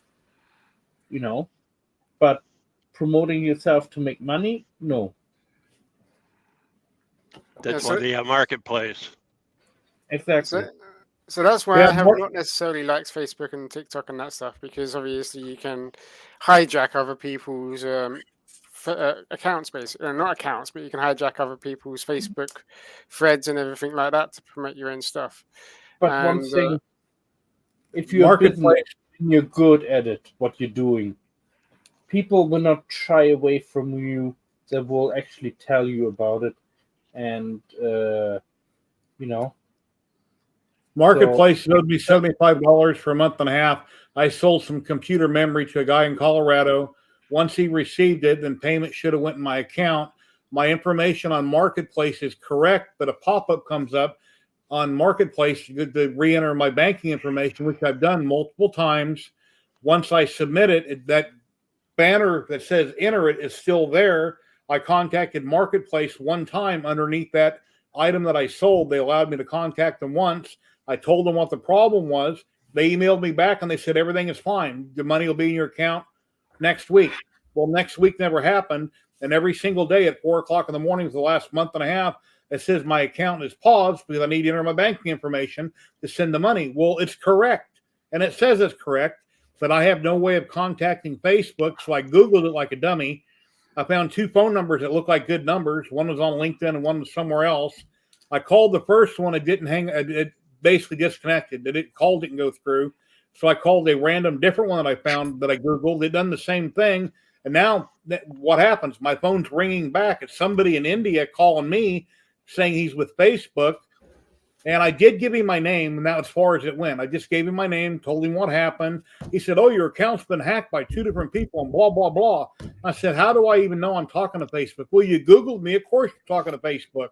So I hung up on him. And then I had a message on my phone from another phone number I'd called saying the same thing from somebody that sounded like they're from India. So they were both bogus things I Googled.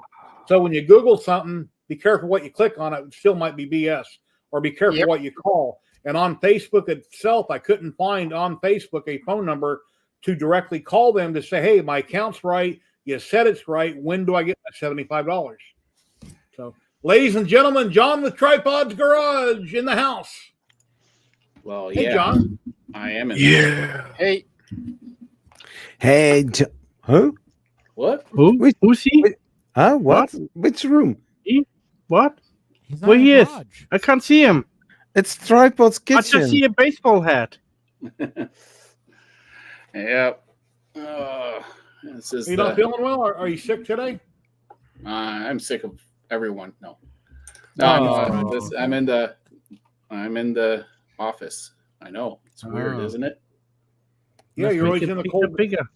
You probably got snow outside in your garage. It's probably colder than hell. It's cold, but this is where I do the editing now. So I've been doing it for the last 3 or 4 months. So, or 2 or 3 months. So Quite a bit of mess on the table.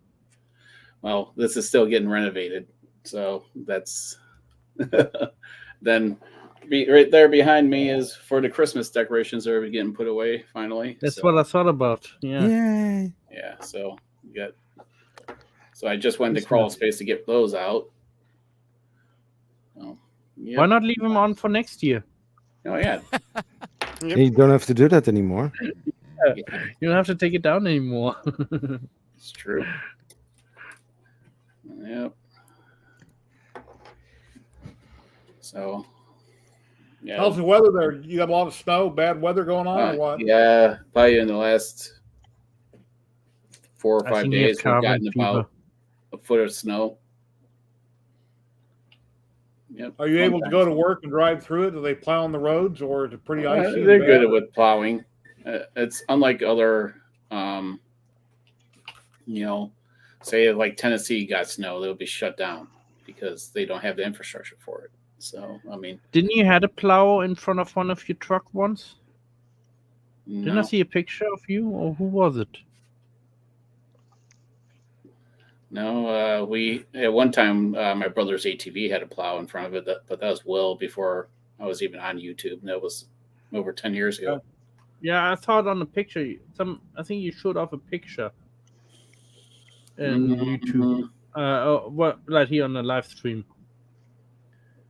Hey, Tom Taylor. No. So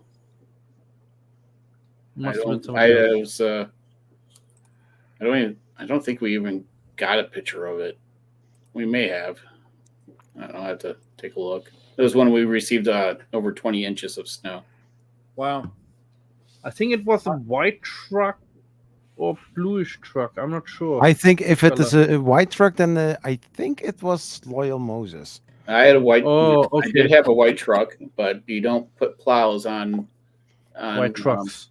No, you don't put it on F-150s. You should be putting them on Super Duties. That's cool. Yeah, half tons don't usually have plows.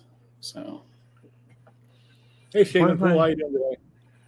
Hey, Steve. Yeah, I had snow here at my house about 15 years ago, maybe an inch on the ground, if that. And it was really cool to see because it doesn't snow at my house ever.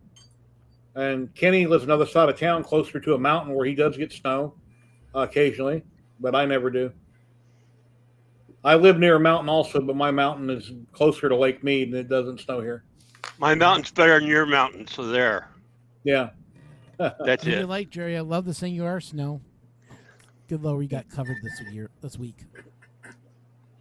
Yeah, I wish it Remember, rained. yellow snow is not lemon flavor. Depends on And watch out where the what Huskies person's drunk. go.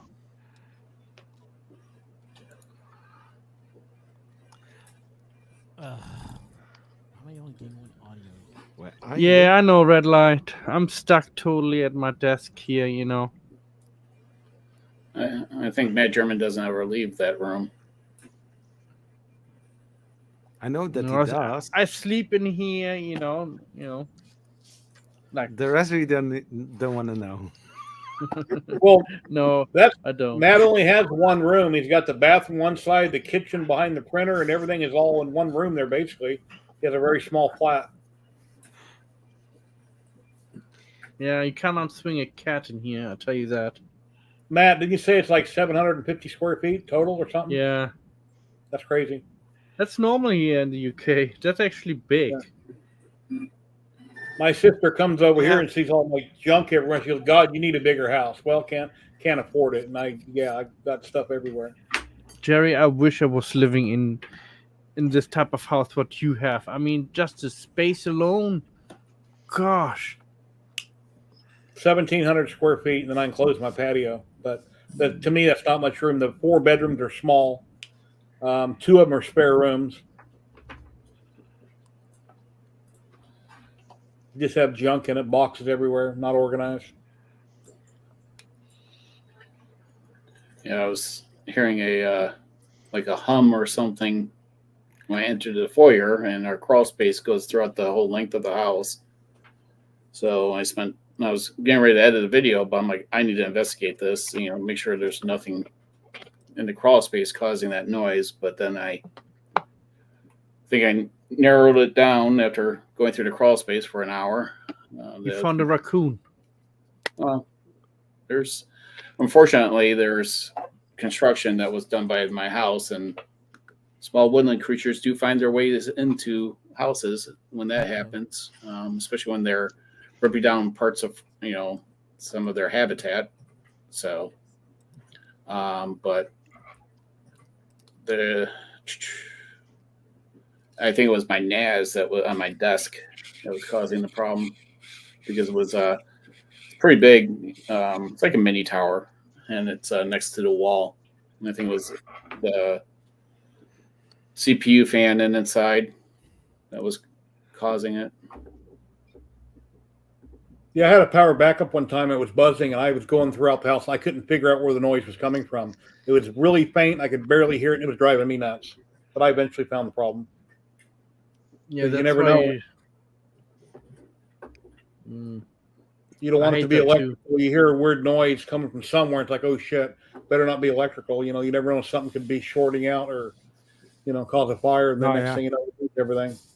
Well, it's also, we have some. You remember those little ballast lights, what you used to have in the old ones on top of the ceiling? They used to make a whole bunch of racket. Like, zzz, oh. Every time you turn them on. What's that, John? Oh, well, we have sub pumps, but they're on the north side of the house. And I actually bought, TH3D had all these UPSs. I bought 3 of them, 2 of them to run sump pumps and 1 for my computer and the NAS. And then I'll probably buy 2 more of them from them. There's a really good deal. It's like $200. They're normally like $500 UPSs. Yeah, I seen the picture where he's laying on the box is like a model. Yeah. And when I first seen that picture, I'm thinking I should copy that picture, edit it, and put a chick's body up there and put his head on it. I never did it. My wife said, "There you go. You're gonna get in trouble again." Dan, only you.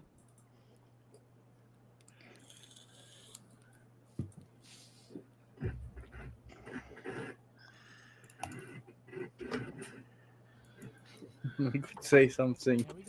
Yeah, I bought 3 PMags last week. I go across town to pick them up, and I went by Harbor Freight. I bought a couple machetes and a big hunting knife so I can do some engraving once I learn how to properly engrave my test samples with the fiber laser. And yeah, the learning curve is just unbelievable. It's like straight up. So how about do some tribal markings on it? I have to get the right files from somewhere to be able to do anything, but I love it. It's just I have to learn how to use it. It's not, I can show you some tribal marks what I did. Okay. Well, I don't want to show them online right now, so okay. I'll show you in private. You're gonna show me in private your markings. Okay. Well, that sounds brilliant, doesn't it? Yeah. Mm-hmm. Yeah. The different, of course, power frequency will give you different colors too on the PMags. Yeah, Dan, I pick on you too. You guys been picking on me all the time. It's time that I do some payback. Revenge of Mad German. Yeah. You know what they say about payback? Payback is paycheck? Or what is it? No. I think it's called SF Cold. On YouTube Tripod, I think it's called Frag Designs. Has a lot of videos out engraving different gun parts and got some beautiful work. I think it's called Frag Design. Yeah.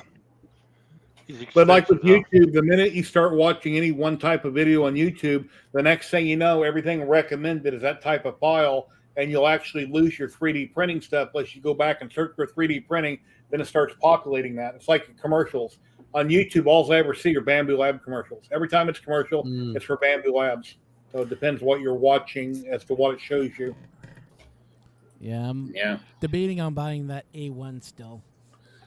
Yeah, I had the A1 that's still in the box. I bought it on the 23rd of last month. Oh, geez. Well, I'm hoping to get this video out tonight. And then tomorrow will be, I literally have to renovate the whole garage again. So Renovated how? What do you mean? I mean, well, reorganized the whole garage. I mean, literally everything except for the cabinets that are attached to the walls. So That's a shame your garage isn't twice as big. So you'd uh, have to move to do that. But you well, know, it keeps equipment. I cycle equipment, so I give it away, and I have to kind of like piecemeal what I want to keep and what I want to continue to use. So, as I said to someone else, that we all have our bias. It's just I try not to show it on camera. So, at one point, I was trying to review everything I could review to make content to build my channel. And then I got to the point where, you know what? I just want to review stuff that I actually want to use because I don't have the room for everything else, even though I can flip it for half the price. But I would rather review stuff that I want to use. That way I can continue to make content over a long period of time, up to, even a couple of years later, possibly. Yep, and it keeps you happy as well. If you're happy using the stuff that you are using, it shows a lot more on the stream. Whereas if you or on the video, whereas if you are doing something just for the money, as it were, or reviewing something for the money, people can somewhat see that, and it is obviously a mild put off to some people in some ways. Whereas if obviously you've got full of enthusiasm and you're going at it and using that product to its full extent, then people will see that, and that's brilliant. On my channel, I've never been paid to review anything other than they send the product for me to review, but time is money. So if you do a couple videos on it and it took you how many weeks to possibly do that plus edit it, per hour, how much is your time worth? So actually, it's not really free, the product they sent you, because it takes you so long to make content. Yeah. Agree. So a lot of people say, well, you got that free. Well, no, not actually. Not if you're doing content. I'm on social media and doing this and doing that. It wasn't actually free. It costs time, takes time, and time is money. So yeah, so like a £300 printer might be, even if you're doing a review or something, might take 24 hours to completely do everything, and that's or even more. And in that some time, big channels get actually paid money to do different things, and they should if they're a big enough channel and they got so many possibilities on things they want to review. So they pick and choose what they want to review, and then they usually disclose that. But yeah, they should be paid, and all the power to them. I still can't believe what the biggest YouTube channel is. The Beast, Mr. Beast. Yeah, I can believe it. He spends millions of dollars, so that's his thing. It takes money to make money, period. Yeah. I mean, I bought a market. I bought a market. I'm like, what? A grocery store? Yeah, but then he also gives it away to good charity in the end. I know. It's just like I said, here we got this big thing, and this guy's everyone. It's the algorithm, man. It's how it works. Sometimes you win, sometimes you don't. Like, look at my channel. My channel's gone through ups and downs. Like, I haven't even hit the 1,000 sub mark, only because I end up blowing up the channel because I get, like, this happened. The first time I had to blow up the channel was I got pissed off with half of the morons I had signing up, which were basically haters. Not haters as in YouTube haters, racist people were finding my channel and started posting racist comments. So I kind of blew up my channel by saying, I'm done. And that got rid of all of them. And then I restarted the channel. Then I said, okay, I'm back. Got rid of all that crap and all the negativity I was seeing on my posts. I don't know why all of a sudden I was getting that type of stuff. Second time I blew up my channel because I wanted to take some time off because I was working on another project, learning a new language. Took a lot of my time. Yeah. I said, I'm just going to be gone for a few months. That sent my channel back down, and now I'm just building it back up again. It's like whenever I want to do something, I want to warn these people, hey, if you don't see a couple of videos, don't worry. I'm just busy with other stuff. But people take it as, oh, he's not coming back. Right. It's annoying as hell when you're trying to explain to people, hey, I'm just taking some time off. I need it. And people just go, oh, he's not coming back. Yeah. I was hoping my alien video, the number 4, would have blown up, but I got a lot of views, but it didn't go where I wanted it to go. But that's the algorithm, so it is what it is. Someday, if my channel ever gets really big, then the video might blow up then. Yeah. Well, sometimes Tripod, you got like 21,000 subscribers or something like that, right? Yeah, I'm close, but even in the last month it was only 500. I mean, granted, for people that I just see so many other channels growing a lot more and faster, and I'm like, what the heck am I doing wrong? Or they posted something an hour ago and they've already had 30,000 people. Oh yeah. I mean, literally, it's like I see, like, not to rip on Joe Telling it all. He's got the most subscribers out of a lot, and these other channels that have less than a third of his, or even an eighth of his subscribers, are getting more views on videos than he is. I'm like, how is this possible? How the hell is this effing possible? I did notice that as well. If you want to spend the money through Google Ads, which you can pay money and they'll run commercials and you'll get seen. But if you don't have the cash, and like me, for instance, I can't do it. I've got like 5,500, 5,600 viewers. I've been doing it since like 2017, and I've got over 400 videos. And it is what it is.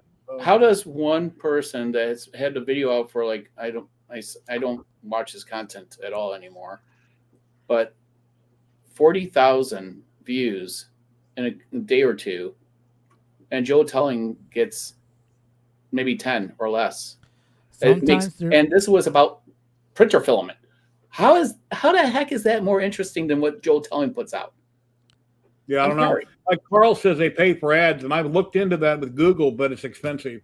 Even if I paid $100, to me that's expensive to throw at ads. So if you have the money, that's one way of doing it, and it's legal. And there's nothing wrong with it, but it costs money to do that.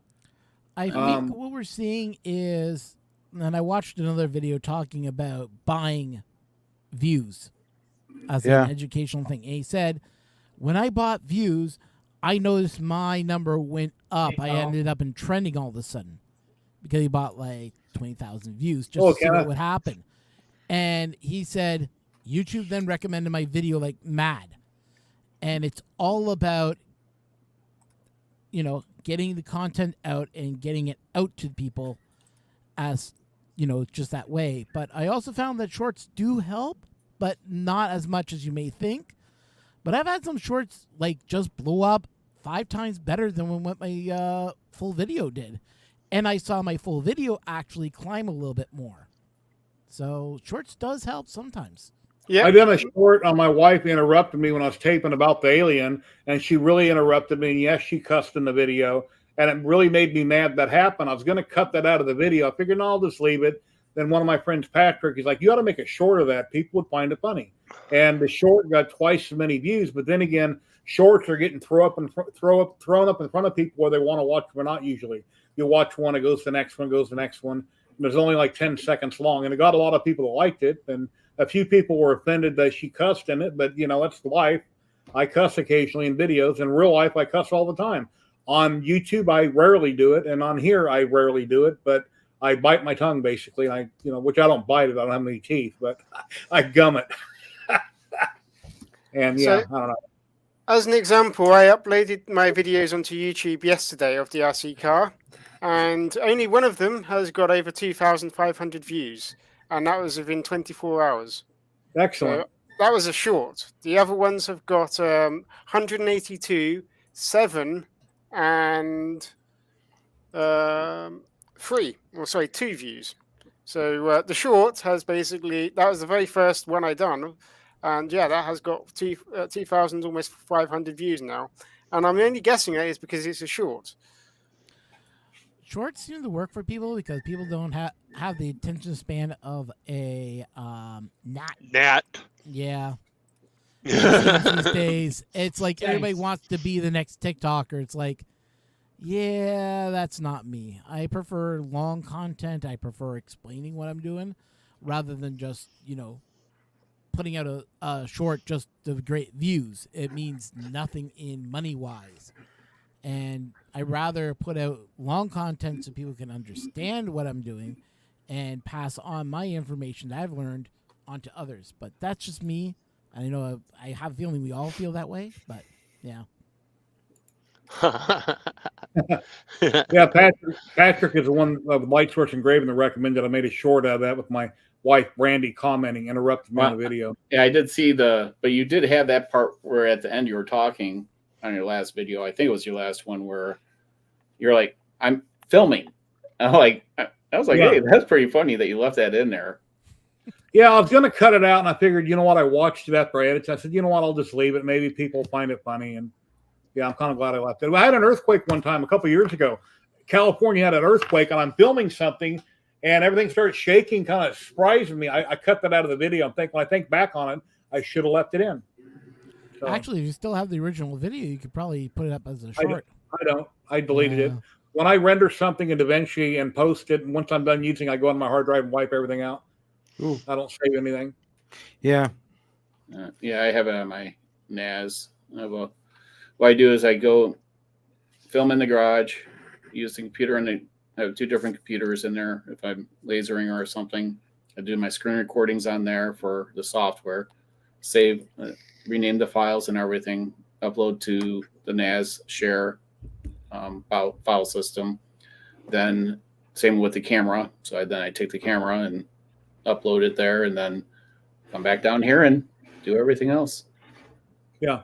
So, and then what I do is I just drag that folder locally that I just created on the NAS, work it locally, and then and then what I'll do is say if I want to redo it, I could actually just delete all the files locally, except for the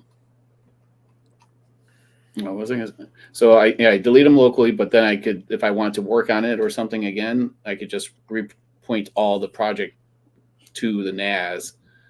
But the NAS isn't really good for live editing because it's still too much latency, even though I'm running 10 gigabit.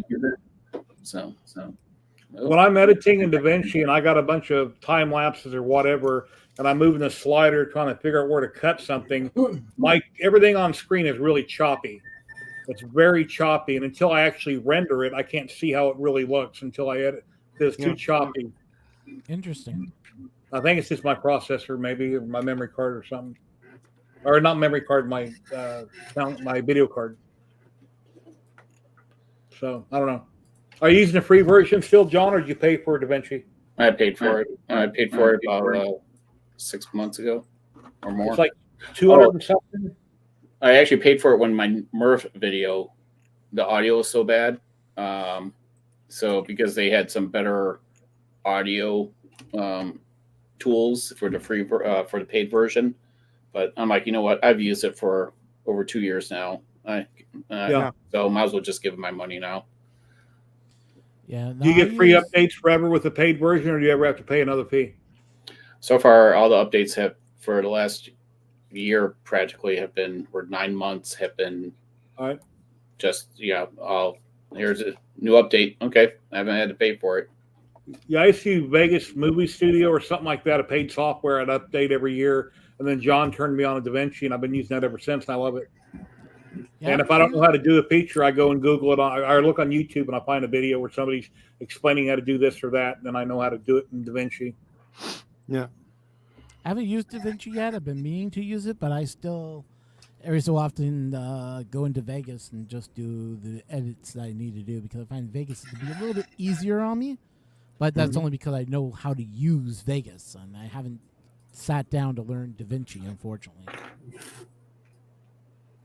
But if you guys want a little tip for audio, I use a program called Alphonic, which is it's a web-based program you can use. You just go to alphonic.com and you put your audio in it, and it has all your cleaning tools right then and there. So it gets rid of background noise, gets rid of weird pops and hisses, and everything else. Basically, it is. You guys remember an old program called Levelator? It was a tool that most podcasters used. Most of the podcasters have turned me on to Alphonic, and I use that to clean up my audio, and I find it does a way better job than any other program I've used beforehand. So, just a little tip. Ooh, nice. It's free for the first 2 hours, and then after that, you got to pay for it. But that sounds like a show, the adult show, free for the first 20 minutes. Hey.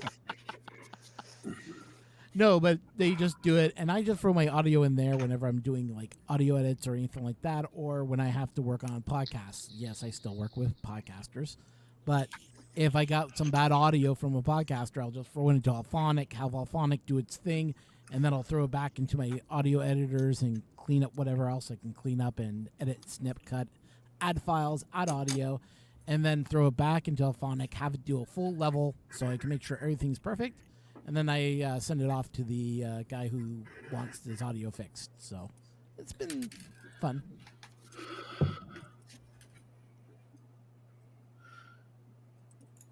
I think we should do a giveaway for Polymaker. One rule of Polymaker must be present to win. Let me turn off the banner. Hashtag Polymaker in chat, the symbol, hashtag, if you'd like to win. And anywhere they ship in the world, you will win it. Once you win, I'll give you my email in chat. Simply email me. I'll send you a link later from Polymaker that you fill out. And then they'll get it shipped out to you. And they're not really backed up, so you should get an email back from them probably within a week, maybe 2 at the most, and they will send you a code for 1 free roll of filament and a code for free shipping. You said giveaway? I'm here. Yeah, giveaway. Of course you're there. But Matt can't win. I can't win. My I wife will can win. I don't know if she entered, but let's share the screen. We got 36 people that are entered. John, would you like to do a countdown from 5? 1, Sure. 0. We'll do the Jerry countdown. 5, 4, 3, 2, 1, go. And who's it going to be? Who's it going to be? Sebastian. Congrats, Sebastian. He just now entered. So we know you're in chat, Sebastian. Congratulations. It's definitely Rick now with Sebastian. 1. Here's my email if you don't already have it. How you doing, Just Sebastian? Email me right now. That way I can respond to you later, and I'll send you the link with Polymaker once I notify them who won and when it was. There's my email. Congratulations. They got great filament. I love their filament. It's like going to chips. It's like going to the grocery store and you buy potato chips or cereal. It's like the whole aisle has so much you don't know what to pick. But congratulations. Yeah, I like some of the Polymaker stuff, including their silks. They print so nice. Yeah. Yeah, I have 1 roll of their gold, and I have 1 roll of their silver silks. God, I love printing with that stuff. It looks so nice once they're done.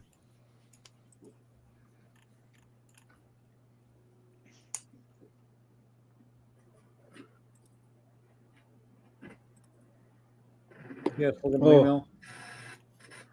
If anybody else would like to drop in on chat, if you're a maker, you're welcome to do so. Come in, you're welcome to promote yourself. I don't care.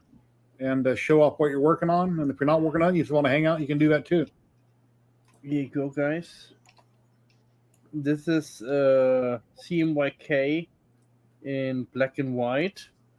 But it's basically a lithophane where no color is. So, but if you do this, you can actually get the color back and thicken up the thing like what I showed earlier on this piece right here, because it's so thick. This would be basically the same thickness as this. So looks good. But, yeah. You can move it around too. So I have 0.8 right here. No, this is 0.8. This is 0.6 and 1 and 1.2. Which one in the chat you guys think of all those 4 colors is the best? I think I like the bottom left, to be honest. This one? Yeah. Yeah, I like the more darker and richer colors in that. Yeah, he moved it. He moved it. It's bottom left. Used to be bottom right. He's trying to be funny. You're correct. We're hip to you, Matt. Yeah. That's your CMYK colors. What 4 colors are they that you work with?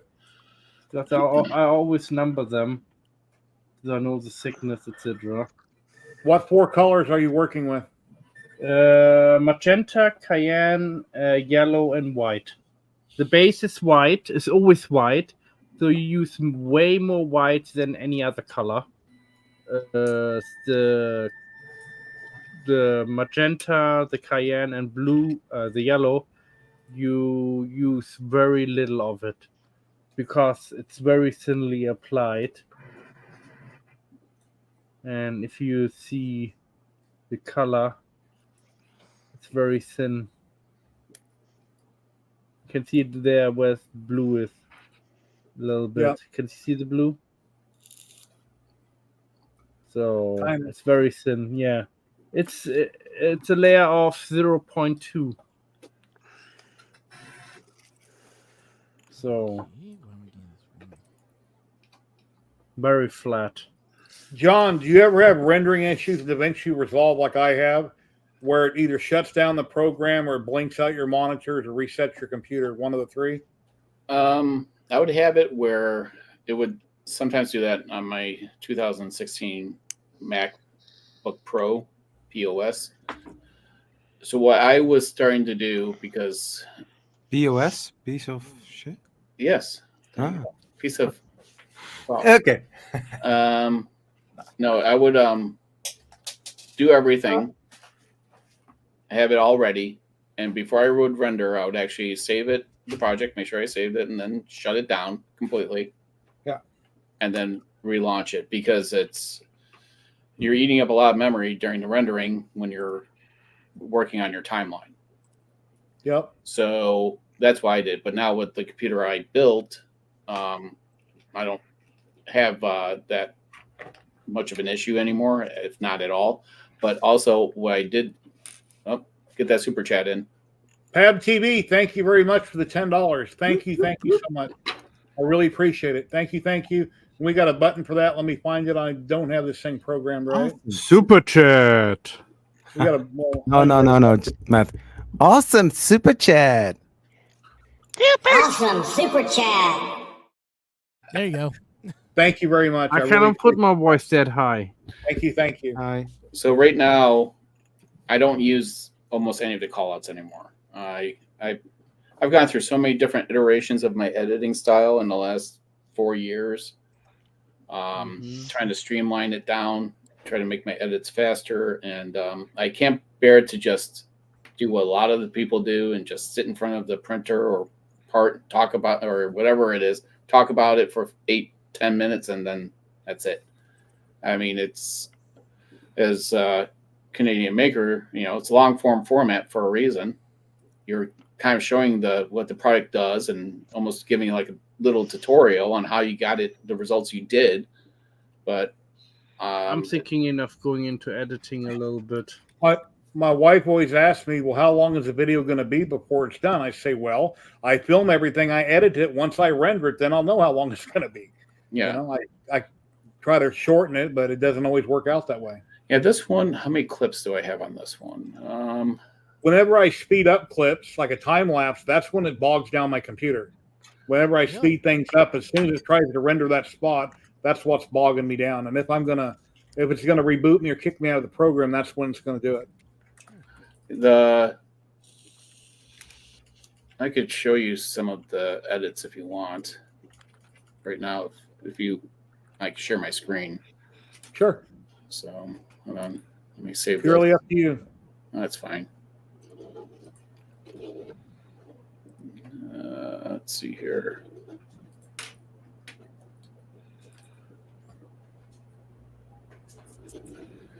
Sharing 2 monitors. Let's see. Where are you, Mr. Resolve? And then when I render, I also shut down 2 of my 3 monitors. So I always think that might have something to do with it. So I turn 2 of them off. Let me know if he's. I think it could be a bottlenecking at your Stop. GPU could be causing the problem there. I see. You want me to share that? No, not yet. Okay. It was, for some reason, that was from your console. OnlyFans page, right?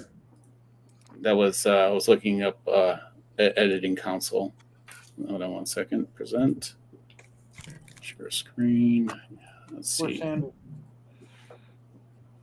I'm having some trouble right now with some deliveries because in my street they're digging up the street to put new water pipes in, Mhm. and I had like expecting 4 deliveries, I believe, 2 for sure. And the 2 for sure, they already messaged me back. We tried to deliver, but you were not in. And I'm like, I was here. Oh, I never leave my home. So this is the one that I'm currently working on. Is the feeder system. Right. Oh, that's a nice one. That looks cool. So I'm giving away a riser base. So a lot of things why I try to work with companies is what are you offering? You know, I mean, so or if they don't offer something and I don't have room for it, sometimes I'll just do it myself. Let's see here. Let's just save this one. The 2 trees SK1. This was a little bit more. So this is one timeline right here. This is a typical what I go through.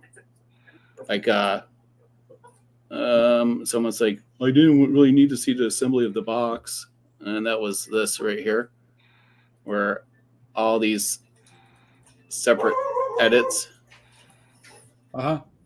So this was one. I just chopped it up into like 50 different slices here. Just speed it up, yeah. Yeah, because but yeah, it's you got where I'm in front of the camera right here. I use the same microphone, which is anchor work, and then this is my voiceover here. I have a add-in for my menus, or right here on the here where faded in and faded out. So that also, when I do the voiceover, I just read it off the screen. It makes it a lot easier. Yeah. And then it also gradients out and then comes back in on its own. So if I click on that. I've had trouble doing voiceovers in DaVinci Resolve. I don't remember what I was doing wrong. So like a dummy, I would watch it on screen while it's rendering or while it's playing. I'd take my cell phone and I would talk, and then I would upload that footage from my cell phone and add it in that way, which is stupid, but yeah, I was having trouble. Yeah, if you look at this is all, it's a lot of work. When someone says you received the product for free, again, I can't bring myself to just sit in front of a camera, talk for 8 to 10 minutes and show some B-roll. This is a lot of work. Yeah. And then all this audio right here is all the voiceovers. Yeah. That's crazy. So of course I take offense to it, but again, it's how much the creator puts into their content.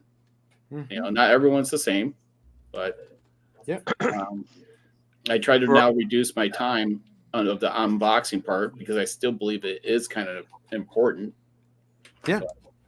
Yes, Cosbricks. I have 2 SSDs in my computer, and then I bought a drive that hangs off the back. It's USB. That's my 3rd drive. And so right here, then I clean it up, get rid of because when I'm doing a voiceover, like Oriole was barking just now, and that will show up. Or right here, I forgot one.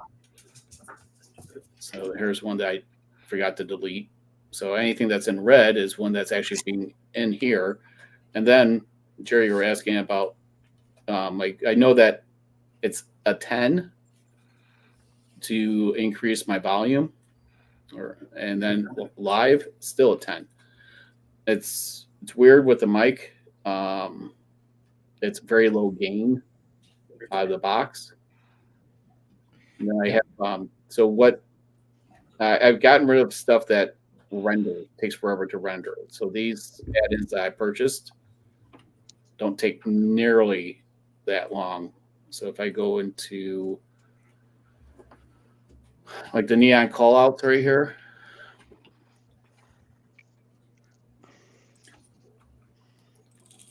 see, this is how I have this right here, and that's in right here, and I could just modify it.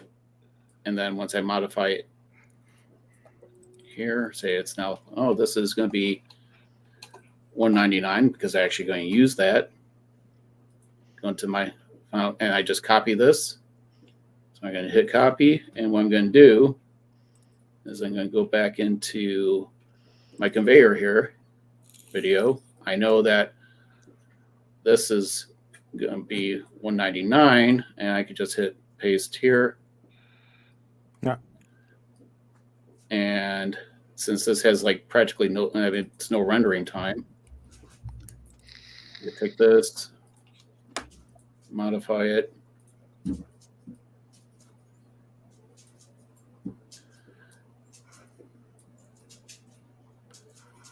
You know, I wanted a good contrast. I could just probably stay right here. I don't know. I may actually do a lower third here. I don't know. But you can see the animation. Yeah.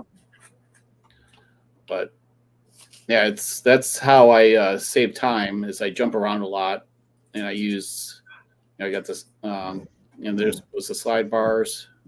I don't really use those anymore since I have that menu. And then there's the lower thirds now that I use. I've switched plugins. Here's that, like the SK1, right? I have that one. But if I go to, I'm in my timeline here. Do you buy the new callouts through DaVinci, or you have another site you went to? Another site. It's all, I could send it to you. But so like right now we have, the X tool. I bought callouts years ago. That you referred to me, and I haven't used them. The only one I do use, I bought off Etsy, and that's for my like and subscribe. Rather than make it from scratch, it was simpler to just buy it off Etsy and drop it in my videos wherever. If you want to do the captations, the subtitle thing, since you have the studio version tripod, you can go to the what is it? Playback? No, not the playback. I have to start DaVinci myself. But you have this feature. This is in 18.5 or 18.6, and you can actually select the clip where you are talking, or maybe the audio clip. I don't know. Well, once you have selected it, sorry, I need to do this very quickly. Then I can say exactly which step it is. Go ahead. No, because you have the function. I don't, because I was like, oh, that would be great. So people can't see what I'm saying if they are watching on mute. Tripod kicked himself out, it looks like. What? Tripod kicked himself out. Okay, but anyway, so I'm going to share my screen. Share screen. This one. There he is. I chose, instead of stop presenting, I hit studio. What happened? Add. Oh, there it is. So if why is this here? Can I move it? Oh yes, I can move it. So if you are in the edit section, and for example, you have this here where I'm talking. Let's make it bigger. Then you select this. You are going to the timeline and tripod. I don't know if you can see it, but in the timeline, somewhere here, create subtitles from audio. Oh, if I click on that, I don't have this feature, but you have. Yeah. So I was looking at that because I like kind of the way TikTok does, like where people are using the kind of scrolls through the words instead of doing just subtitles, because YouTube will do the subtitles. But sometimes I like seeing and this is what I mean, without having to type it all in. And it'll automatically. It'll do it automatically. No, but the way that the animation is just very dry. It comes up. Right? I want it to be kind of like a fun animation that comes up on the screen. I was kind of trying to look for the closed captioning way of. I think CapCut does something because I've seen like people doing a lot of it in TikTok. But I want it to be like, if I want to get my point across like do not do this, right? And Yeah, without exactly. having to, I can use closed caption, but it's not a fun like multicolor pop up. But it seems like if you once have added the it's going to appear as a normal text that you Yeah. would put in the video, and then you can just do I have here one yeah, And for for those example people here. watching, if you're wondering why some people only live stream, here's a reason right here why some people only live stream, because it's so much work. Days, sometimes weeks to edit and post things. This is still interesting, though. I am enjoying watching this. I am learning a lot about it. I did check it if there was a way or a tool to put captions right in there so that people can follow along without having sound on. But there are so many possibilities. You can put it like Netflix would do it as subtitles. You can highlight certain words or certain things to emphasize what you're saying. It is really helpful. I think it was on the FX tab. I don't know. It did it did look amazing, but I have not the possibility. Something I'm not sure how to do. If I take a lot of clips with different audio levels, I visually look at the meter on the side and I take my mouse over the audio and I drag it up or down to try to equalize it to make it sound about the same in all the different clips. I don't know if I can highlight. I'm sure I can hold down whatever button and highlight every audio clip throughout the video and make it all the same level. Yeah, what usually normally what I most of the time do when I create the video clips on my phone or on my Canon camera, I'm just putting them in one timeline, and every single color that I do, the blue and the green, are basically the difference between clip 1 and clip 2. So different takes, but if I'm going to speed things up, or if it is a time lapse kind of sequence, I'm going to make them orange because I know this is a part where there is no audio and that it's going faster. But I will select all of the clips together, and I am going to raise the You color audio. orientate your stuff basically. Yeah, yeah, something like that. But for example, here I'm talking quite a lot. What I usually do, I need to select it. What I usually do, I raise the volume a bit higher. So when you are going to fair light and when you are set your settings, I don't know if other people will do that as well, but you have fair light and you have minus 14 LUFs. That is the limit for YouTube, so that your audio is not lower than probably the ads that are running as well. So I always try to be as close to the zero line as possible. So if I don't know if this is hearable or not, but usually Sebastian won the Polymaker a bit ago, right? I don't know if somebody Yeah. did hear it. Yep. Oh, you All all right. heard it. Oh, so I'm sorry, but it takes a little bit, but you have to check how close that it is under the line or on top of the line. So it already is dropping to this. I always make sure to play a little bit to make sure that everything is as close to the white line as possible. All right. Hey, and I got something to interject too, because a lot of guys are talking about time, okay, and how long it takes to do things. For the record, I get it, because first off, I admin a face group for my hometown. We have Thank an you, annual Sebastian. picnic. Okay, we have an annual picnic, and I admin that page.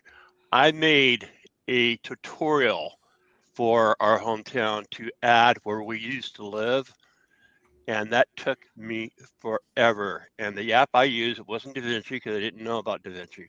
I used Camtasia, and yes, it was very time consuming. I added music, I added Google Maps, I added features to Google Maps.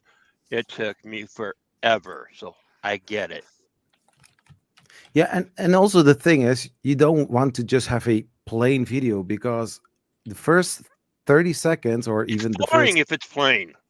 yeah, the first 10 seconds needs to be grabbing. If it isn't doing that, people are dropping off, and it's like, no, I'm out, and then looking for another video.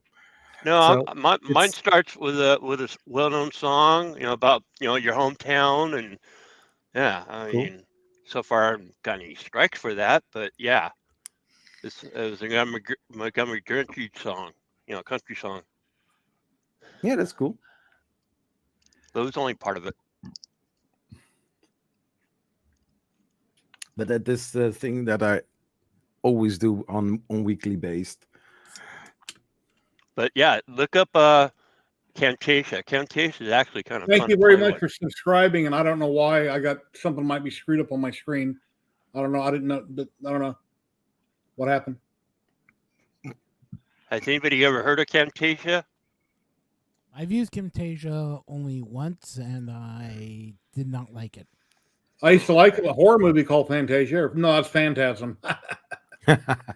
Really good movies. Speaking of Phantasm, that's actually coming out in 4K soon.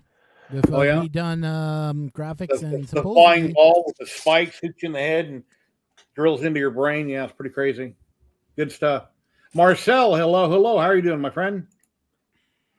Channel member Marcel, hello, hello.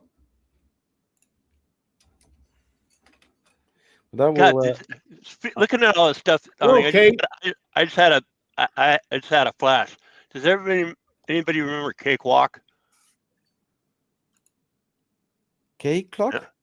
Cakewalk. It was an Something audio. great. Oh yeah, I've heard it. Yeah. Oh, no. You don't remember Cakewalk from the 90s? yeah, I know that. Kate, I already Yeah. gave away my Polymaker and Ziltech for today. I've been streaming for 2 hours and 35 minutes. We currently got 39 people watching, and I've already given away both rolls of filament this week. We got 23 on YouTube and 16 on Twitch watching. Then there was another one, Fruit Loops. Fruit Loops was pretty cool too. Fruity Loops, yeah. Mm-hmm. Yeah, Fruity Loops. Yeah. Yeah, I think I got Fruit No, Loops in the Fruit kitchen. Loop.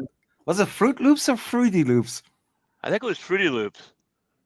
We're talking about Not the cereal, but the alternative apps for music. Mhm. Yeah, yeah. apps for music. Fruity Loops. Which was Cakewalk was you could make your computer anything almost. Was Cakewalk not that kind of MIDI kind of music with the high pitched sound? You could do a soundboard. You could do instruments.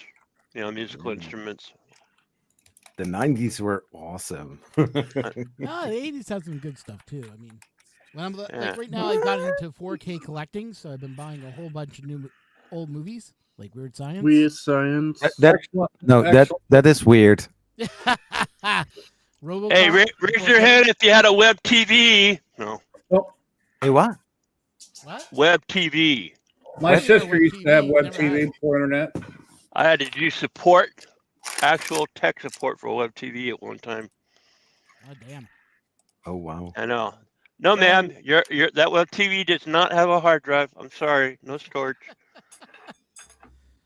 I know the first time there was I think 1993.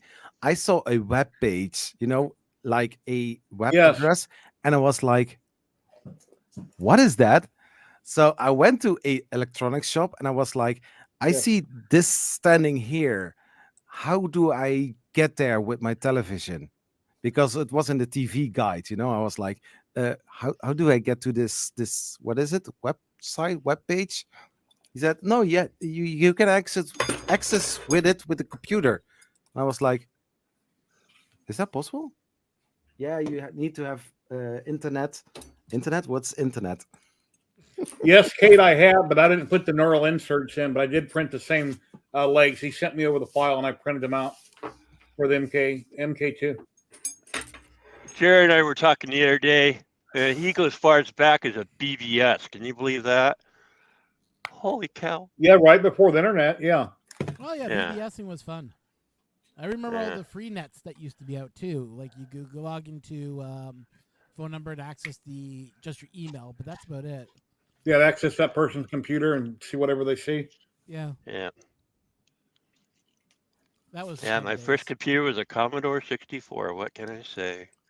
Oh, Mine that- was the I T- love the mine was- 64. I think it was called the TI-80. It was on a 13-inch black and white TV with a cassette recorder. And I don't remember, I typed in something on the screen. It goes, "Hi, Jerry." It's like, okay. It didn't say it. It just typed it back to me in text. Yeah, Trash, and their nickname was Trash 80. And then I didn't have anything again until 1991. I bought a 286 off out of the Nifty Nickel, which is like a Facebook marketplace in Vegas back in the day. I And my miss the first- Nifty Nickel. The Nifty Nickel rocked, man. My first modem was a 1200 baud modem, dial-up. Oh, the recycler. The recycler was awesome. Yeah, the recycler had guns and stuff in it where the Nifty Nickel didn't. And then, of course, nowadays, everything being online, all that stuff is gone. Bye-bye. yeah, we had some good old. I still remember the first time I seen online when I seen eBay. I'm like, what's this? eBay. Yeah, the first time when it first started. Okay, I think it's coming back, most of it. I think paper will Rodney come Mack, back hello. How are you doing today? like books, because I have a lot of friends who are book writers, Mhm. and they're telling me that basically since COVID hit, that the numbers went up year by year on, with instead of people buying electronic books, they buy the physical actually book, and people buy now more books than electronic, and I'm like, wow. That's cool. And Just That's like kinda vinyl interesting. came back. Yeah, because final. the younger also. Vinyl never went away, younger though. generation makes it in now to read, to actually have a physical thing in your hand. And I mean, there's so many different types of books, and the same thing with the catalog. I mean, so many catalog disappeared since we had the internet, and I miss the Argos catalog. Do you remember I miss Sears catalog, the Christmas one.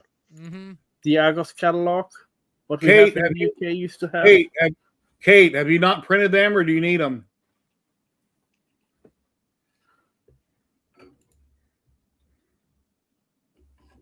Yeah, I remember Sears. Out here we had also Eaton's and the Bay, which are two Canadian stores that were really popular. They used to have the catalogs too, and I used to love them when I was a kid.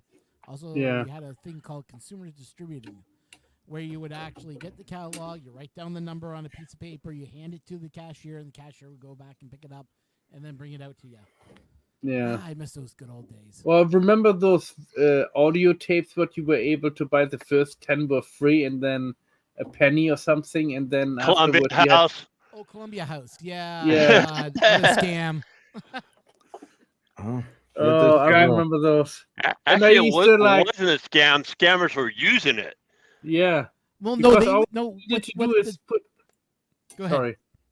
All what you needed to do is make some weird name up, give them some kind of detail, and then afterwards block the detail.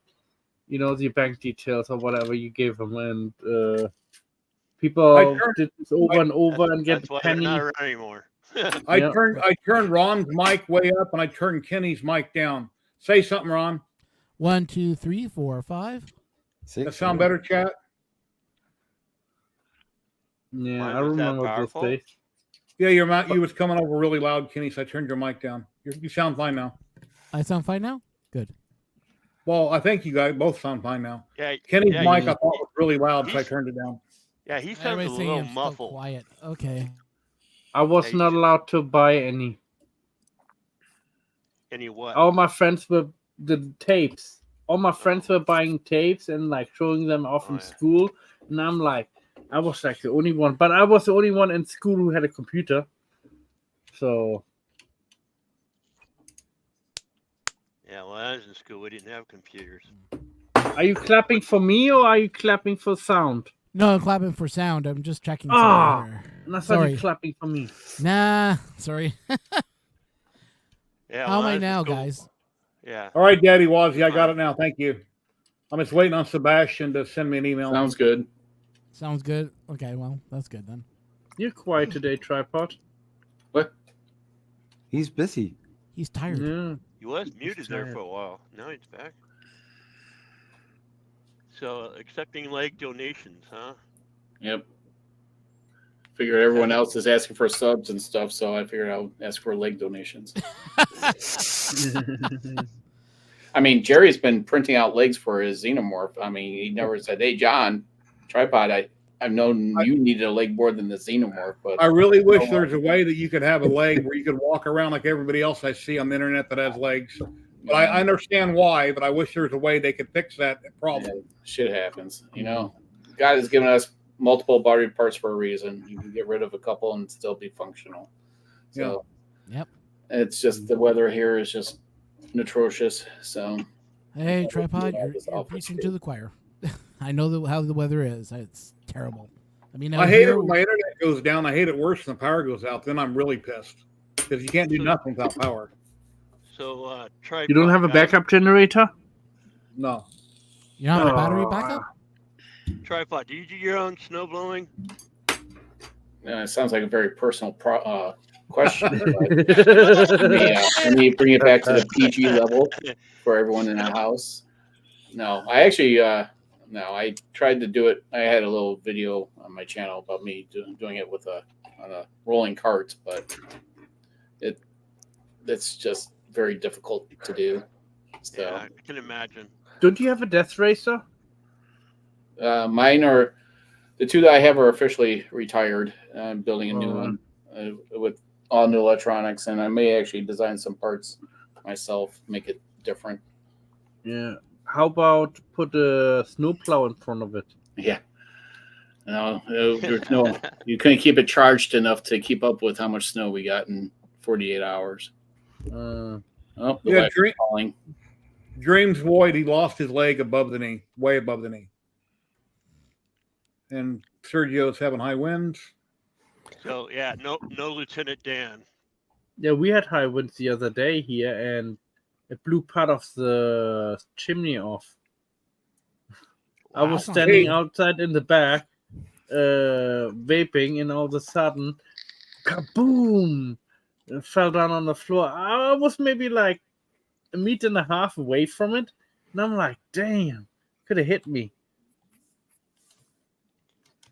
So meter and a half. So that'd be that's from about 9 4.5 feet.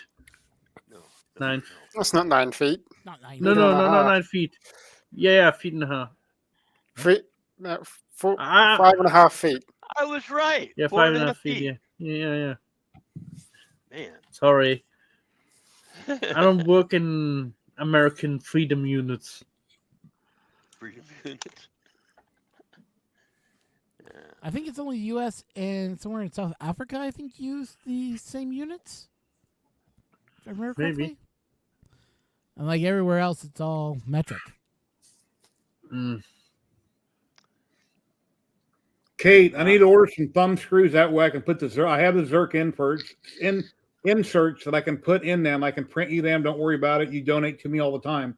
I need to get some little thumb screws, unless you just want me to put a little bolt in it where you can screw it in. It's almost hand tight. It just barely grabs existing legs. But yeah, I got a ton of film. And tell me what color you might want, or they'll just randomly print you something. So don't worry about it. I'll take care of it.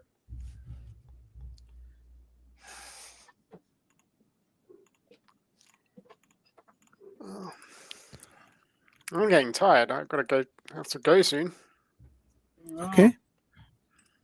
Well, I really appreciate you coming on. It's great to see you. You're always welcome. And yeah, if you ever want to come just hang out and talk about this, that, and everything, you're welcome to come back. Every Saturday, 1 p.m. Pacific, we go live. Or 12 o'clock, excuse me.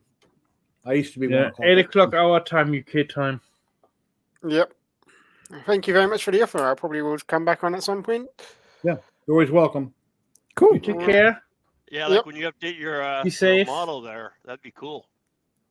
Yeah, I'm going to hopefully start streaming some of the prints on MakerDeck, and then I'm going to get on my own stream and start streaming, putting it together, or the new parts together, and make it on my own stream. So I hopefully will have a stream set up within the next 2 or 3 weeks. Cool. Nice. All right, I'll catch you guys later. See you later. See ya. Have a great day. Thank you for showing up. Appreciate it.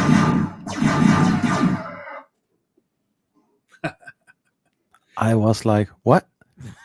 What was that? That's someone. Does the subbing, I audio guess? come through very loud on that since it's playing out of my speakers? I don't know if you guys can hear it very well. It was loud. Yeah. It was loud, yeah. You can hear All right. it. Jerry and his Well, it's toys. nice having a new person come on. New people are always welcome. Yep. Yeah, I met him through Polymaker Discord. Mhm. All right. Oh, there goes the sirens, and there goes the dog trying to howl that can't howl. Something like that, yeah.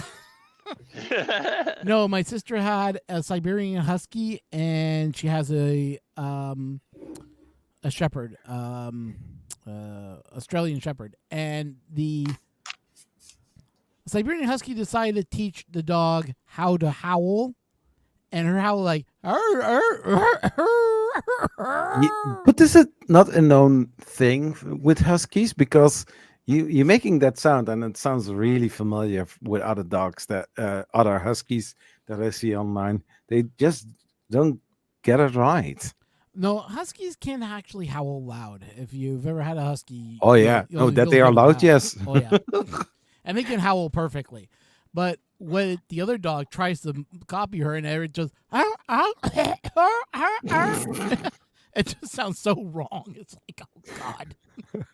Yeah, every time there's a dog barking on TV or something, my dog thinks it's outside, and they got to run outside and run around and bark at nothing. Then whenever I live stream, my black dog Nikita likes to bother me and wants a cracker. Right now, So she's next to you. No, actually, I think they're outside barking at something. No, she's usually next to me at all times. They're always right behind me. She lays right behind my chair when I sit here. And wherever another dog, Sandy, is always outside all the time.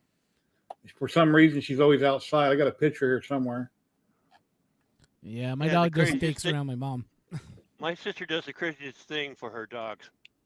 When they go and go someplace and the dogs are home, they leave the Animal Planet on. It's like, okay, like the dogs are watching it. Yeah, my And dog up in- used to watch TV. They And are up watching until it, Kenny. They are watching That was it. up until recently. That was my biggest print ever. But now I got the alien behind me. So But that is also looking nice, Yeah, Jerry. the Spawn. yeah, my son collects Spawn everything. So I've made that for him. Awesome. But yeah, that's pretty big. That's one comic book I could not get into is Spawn. Tried. I like the movies that came out with Spawn. They were good. Yeah, speaking of bad movies, anybody remember this one? Waterworld. Oh yeah, I like Waterworld. They never did reviews were poor, but I enjoyed it.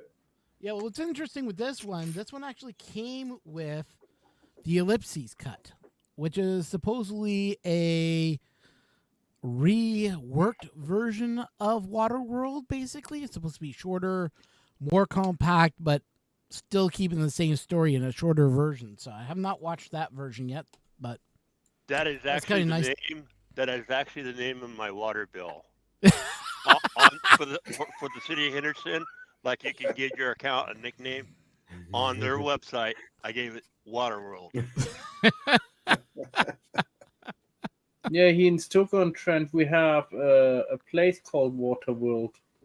It's basically where you can go take a bath and slide down slides and swimming and jumping and whatever you want to do there. So yeah. It's friendly. I do all kind of Family crazy friendly. stuff. My router is the Bat Cave Central. My garage door is the Bat Cave door. My vehicle is the Bat car or Batmobile. And Wow. because it's on, well, Is everything's it on that Wi-Fi bad? now. Everything's on Wi-Fi, so I mean, my truck is a hot spot, believe it or not. Hey guys, Kate just sent me $50 on PayPal. Thank you very much, Kate. You did. Thank you so much. And I'll get those legs printed out later. I'll start the print, and I'll get them mailed out in a couple of day or two for your Thank you, MK, Kate. your Rolly. Thank you very much. for helping Yeah, Jerry. that's awesome, man. $50. That's always helpful. Awesome super chat. Super chat. YouTube takes a third, but through PayPal, I only lose like $1.50 or something, depending on the amount when I transfer it to my account. Friends and family, thank you very much. Yeah. That's why I have the donations are welcome. That banner I put on the screen a few weeks ago, because just because I have all this stuff behind me, you think, wow, he's got all this money. He lives in Vegas. No, he doesn't. He's retired, and I'm waiting. In 2.5 years, I get my Social Security, and then I'll be doing a lot better. But I barely get by every month, and I try to do great content and make people happy. And I appreciate every dollar I get on a donation. It's really awesome. Thank you so much, everybody. Yeah, people only knew how much money we really do get from YouTube. It's a joke. Yeah, no. I mean, we rely on. I don't even make nothing. Like, I rely on Patreon to make some money, which is kind of nice. I do have a few Patreon people that know me personally that are on Patreon that send me money via Patreon. It helps. But other than that, YouTube, I get nothing because I'm not high enough on their tier to be considered, oh, let's put ads, let's give you mid-rolls, let's give you that. Nope. I'm not high enough on their pull. Yeah. And a lot of people think, oh, I'm rolling in YouTube money. And you know what? One of my friends who already hit it, he makes about maybe $25 a month. He puts out videos every week. So to tell you guys the truth, YouTube does not pay us that much money. I get on monthly base around the 150 till maybe, if I'm very lucky, very fortunate, then I would get something like 220 to 150 euros each month. Yeah, just shows you guys. And I get that. Since the start, I was monetized. So. Yeah, I appreciate all the help we get. So. Yeah, I rarely ask for help, but if I ask for help, mostly people are willing to help. And it's easier for people on your stream to ask help for you than you to ask yourself. That's kind of. Yeah, I got 7 subscribers on YouTube. I just gained 1 more subscriber, Sebastian, today. Or excuse me, on Twitch, I have 7 subscribers. On YouTube, I've got like 5,500, 5,600 subscribers. Wait a minute, you only got 7 on Twitch? I got 7 subscribers on Twitch, 661 followers on Twitch. Okay, well, when I get off this, I might. Your Prime? I'm out, people. I gotta. Life is cheers for needs coming. my help with the driveway shoveling. You guys have a great day, John. Thank you very much for coming on. I appreciate it. Yeah, have a good one, Tripod. And can't wait to see you. Keep up the great work, John. Well, it's mediocre. That's why I keep ending. That's what people tell me on the YouTubes. So no one's ever happy. I share stuff all the time. When I see a video I really like that really blows me away, I share it on my socials. When I'm on Twitch, I always give people a heart and I reshare their content constantly. Yeah, and you can't please everyone, right? So, I mean, if that was true, then I would have maybe more subscribers than I do now. Anyways, topic for another day. You guys have a good one. Stay warm, stay dry, and all that. Have a great day. Thank you very much. Bye. Bye. See you next time.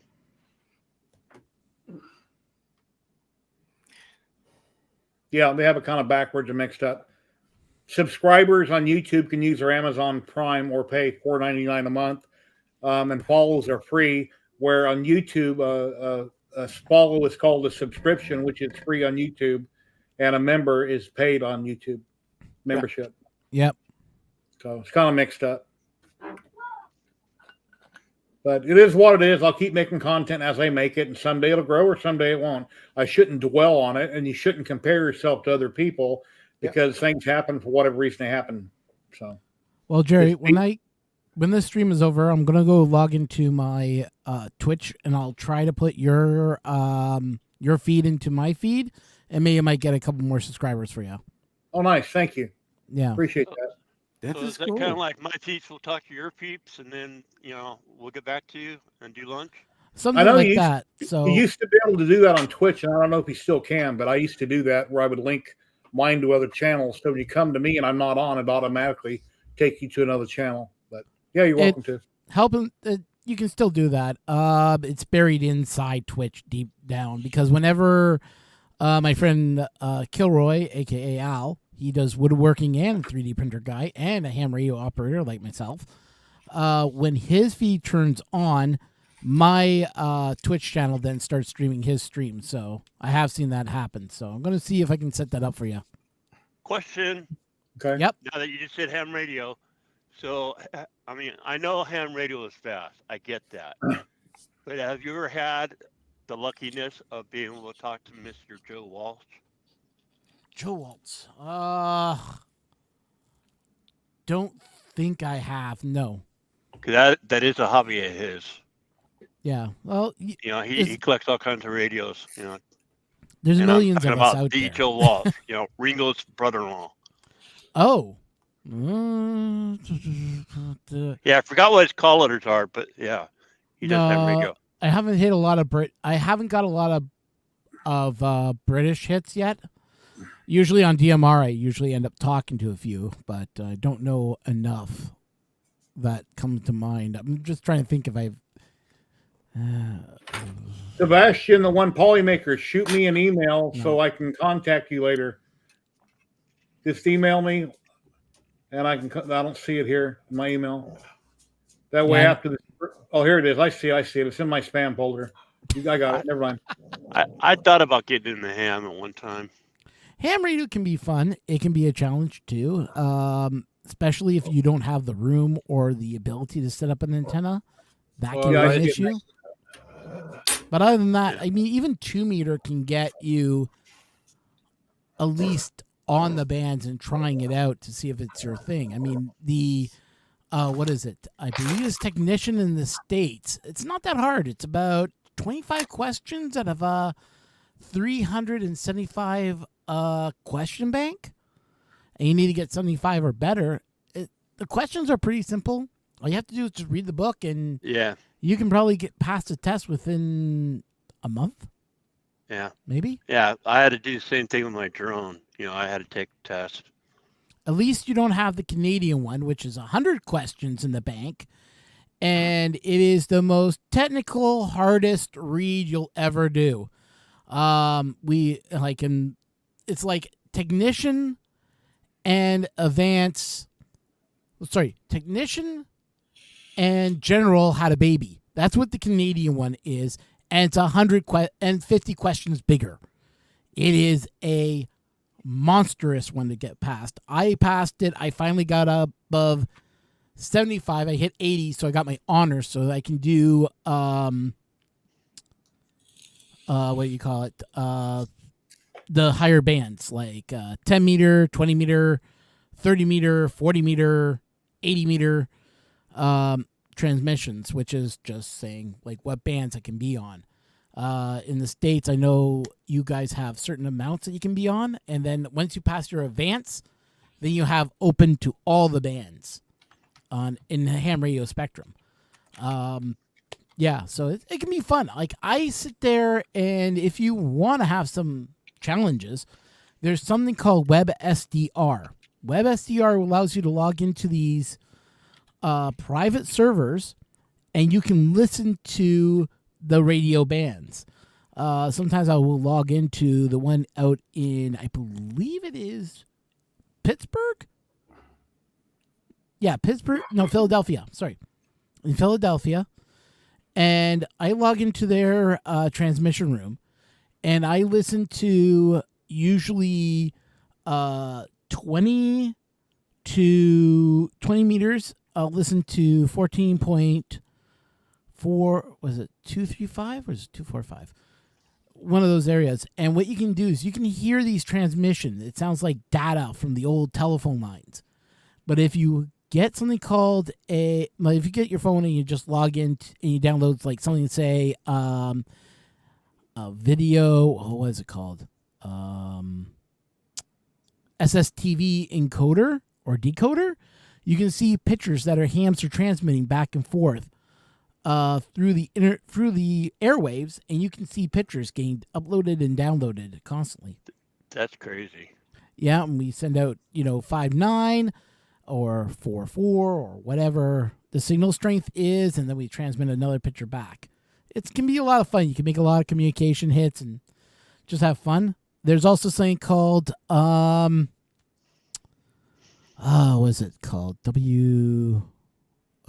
can't remember it now. And I It's on my think mind. I used to back in the 70s. Back in the 70s, you know what I did? No brainer. CB. Yeah. CB Yes, is still Kate, big, man. CB, you sent me tons of them. $50 earlier on PayPal. Thank you very much. I mentioned that earlier. Thank you so very much. Yeah, I Kate. did see that. Thank you. Yeah, that's awesome, Kate. Giving him 50. Yeah. I was slow-mo. Yeah, no, I remember the days of CB. CB is still popular, believe it or not. There's tons of CBers out there. And when I first got into ham radio, it was required for me to have Morse code. And you had to key about 10 words per minute on Morse code. I cannot do that anymore. Carpal tunnel in the wrist? No way. But keying can be fun. There's some that you can do them like this, though. Yep, and those are the ones that cause the carpal tunnel the worst. Because you're repeating action. Yeah. So you go do, and then it just irritates the wrist after a while. Or if you have the tap ones, which are the it's these constant redoing the move over and over again, kind of like tennis elbow. If you do the same move over and over again, you can aggravate your tennis elbow. Same idea. Carpal tunnel, can't do that anymore. But now we have computers that you just type in your message, hit send, and then it sends it off into the amazing technology radio. Yeah. So do you ever get into cop scanners? Oh yeah, cop scanning was the first thing you learned in ham radio. How to turn on the radio and how to find the channels that you want to listen to. Now, out here in Canada, we have switched over to P25 encryption, so I can't hear the cops anymore. What's really funny is I can go on P25 and hear all the transit guys talk. And sometimes some of the stuff that goes on in transit is wild and a half. Last week I heard some guy go, "Oh no, I got this drunk on my bus again. He just threw up everywhere." You're just like, yeah, okay. Packet radio, yes, I know about packet radio, and I have played with it a little bit, but not enough to make it worthwhile, like APRS. But packet radio used to be... I have no clue what that is. So, okay, APRS is tracking. If you go to aprs.fi, it's free for everyone to look at. You can see who is transmitting what radio equipment at that time. If you go near docks, like if you look at LA's water side, you'll see all these ships out in the ocean waiting to come into dock. It is kind of neat watching the APRS do its thing. Yeah. Oh, or like when you got somebody flying into town, you can watch the plane come. I've done that where I had to go pick somebody up at the airport. I went online and watched the plane come in. Doot, doot, doot, doot, a little dot on a screen. Yeah. It's fun. Like, I love my playing on radio. The radio is fun. But it's not for everyone. And I will say that. I know. And it seems like Jerry's just bored. No, I'm just listening. Just going over his head. Evidence, hello. How are you doing today? I've been streaming for 3 hours, 6 minutes, 33 people watching. I think I'm going to rate out. Okay. And on Twitch, if you're watching, I'm going to rate in the Maker Deck. It is a great channel where makers from all the world stream their projects live. Chat is live 24/7. There's always a lot of people on there. You can learn a lot just by talking to people in chat while you're watching different makes. Thanks, everybody, for coming. So, got the raid starting. The raid is going in 10 seconds over to Twitch. See ya! Thank you very much, everybody, for coming. I really appreciate it. Everybody, check out my Facebook out. Twitch, you're all awesome. Thank you very much for the donation. It really helps me out more than you know. I really appreciate it. And the people that won today, I'll be contacting you. I'll contact Ziltech and Sebastian, I'll send you the form here in a little bit to Polymaker. So here goes the raid now on Twitch. Take care, everybody. Raiding out on Twitch and on YouTube. Everybody have an awesome day. And we'll see you next Saturday. 1 Pacific. Take care, guys. Take care. Bye. Bye.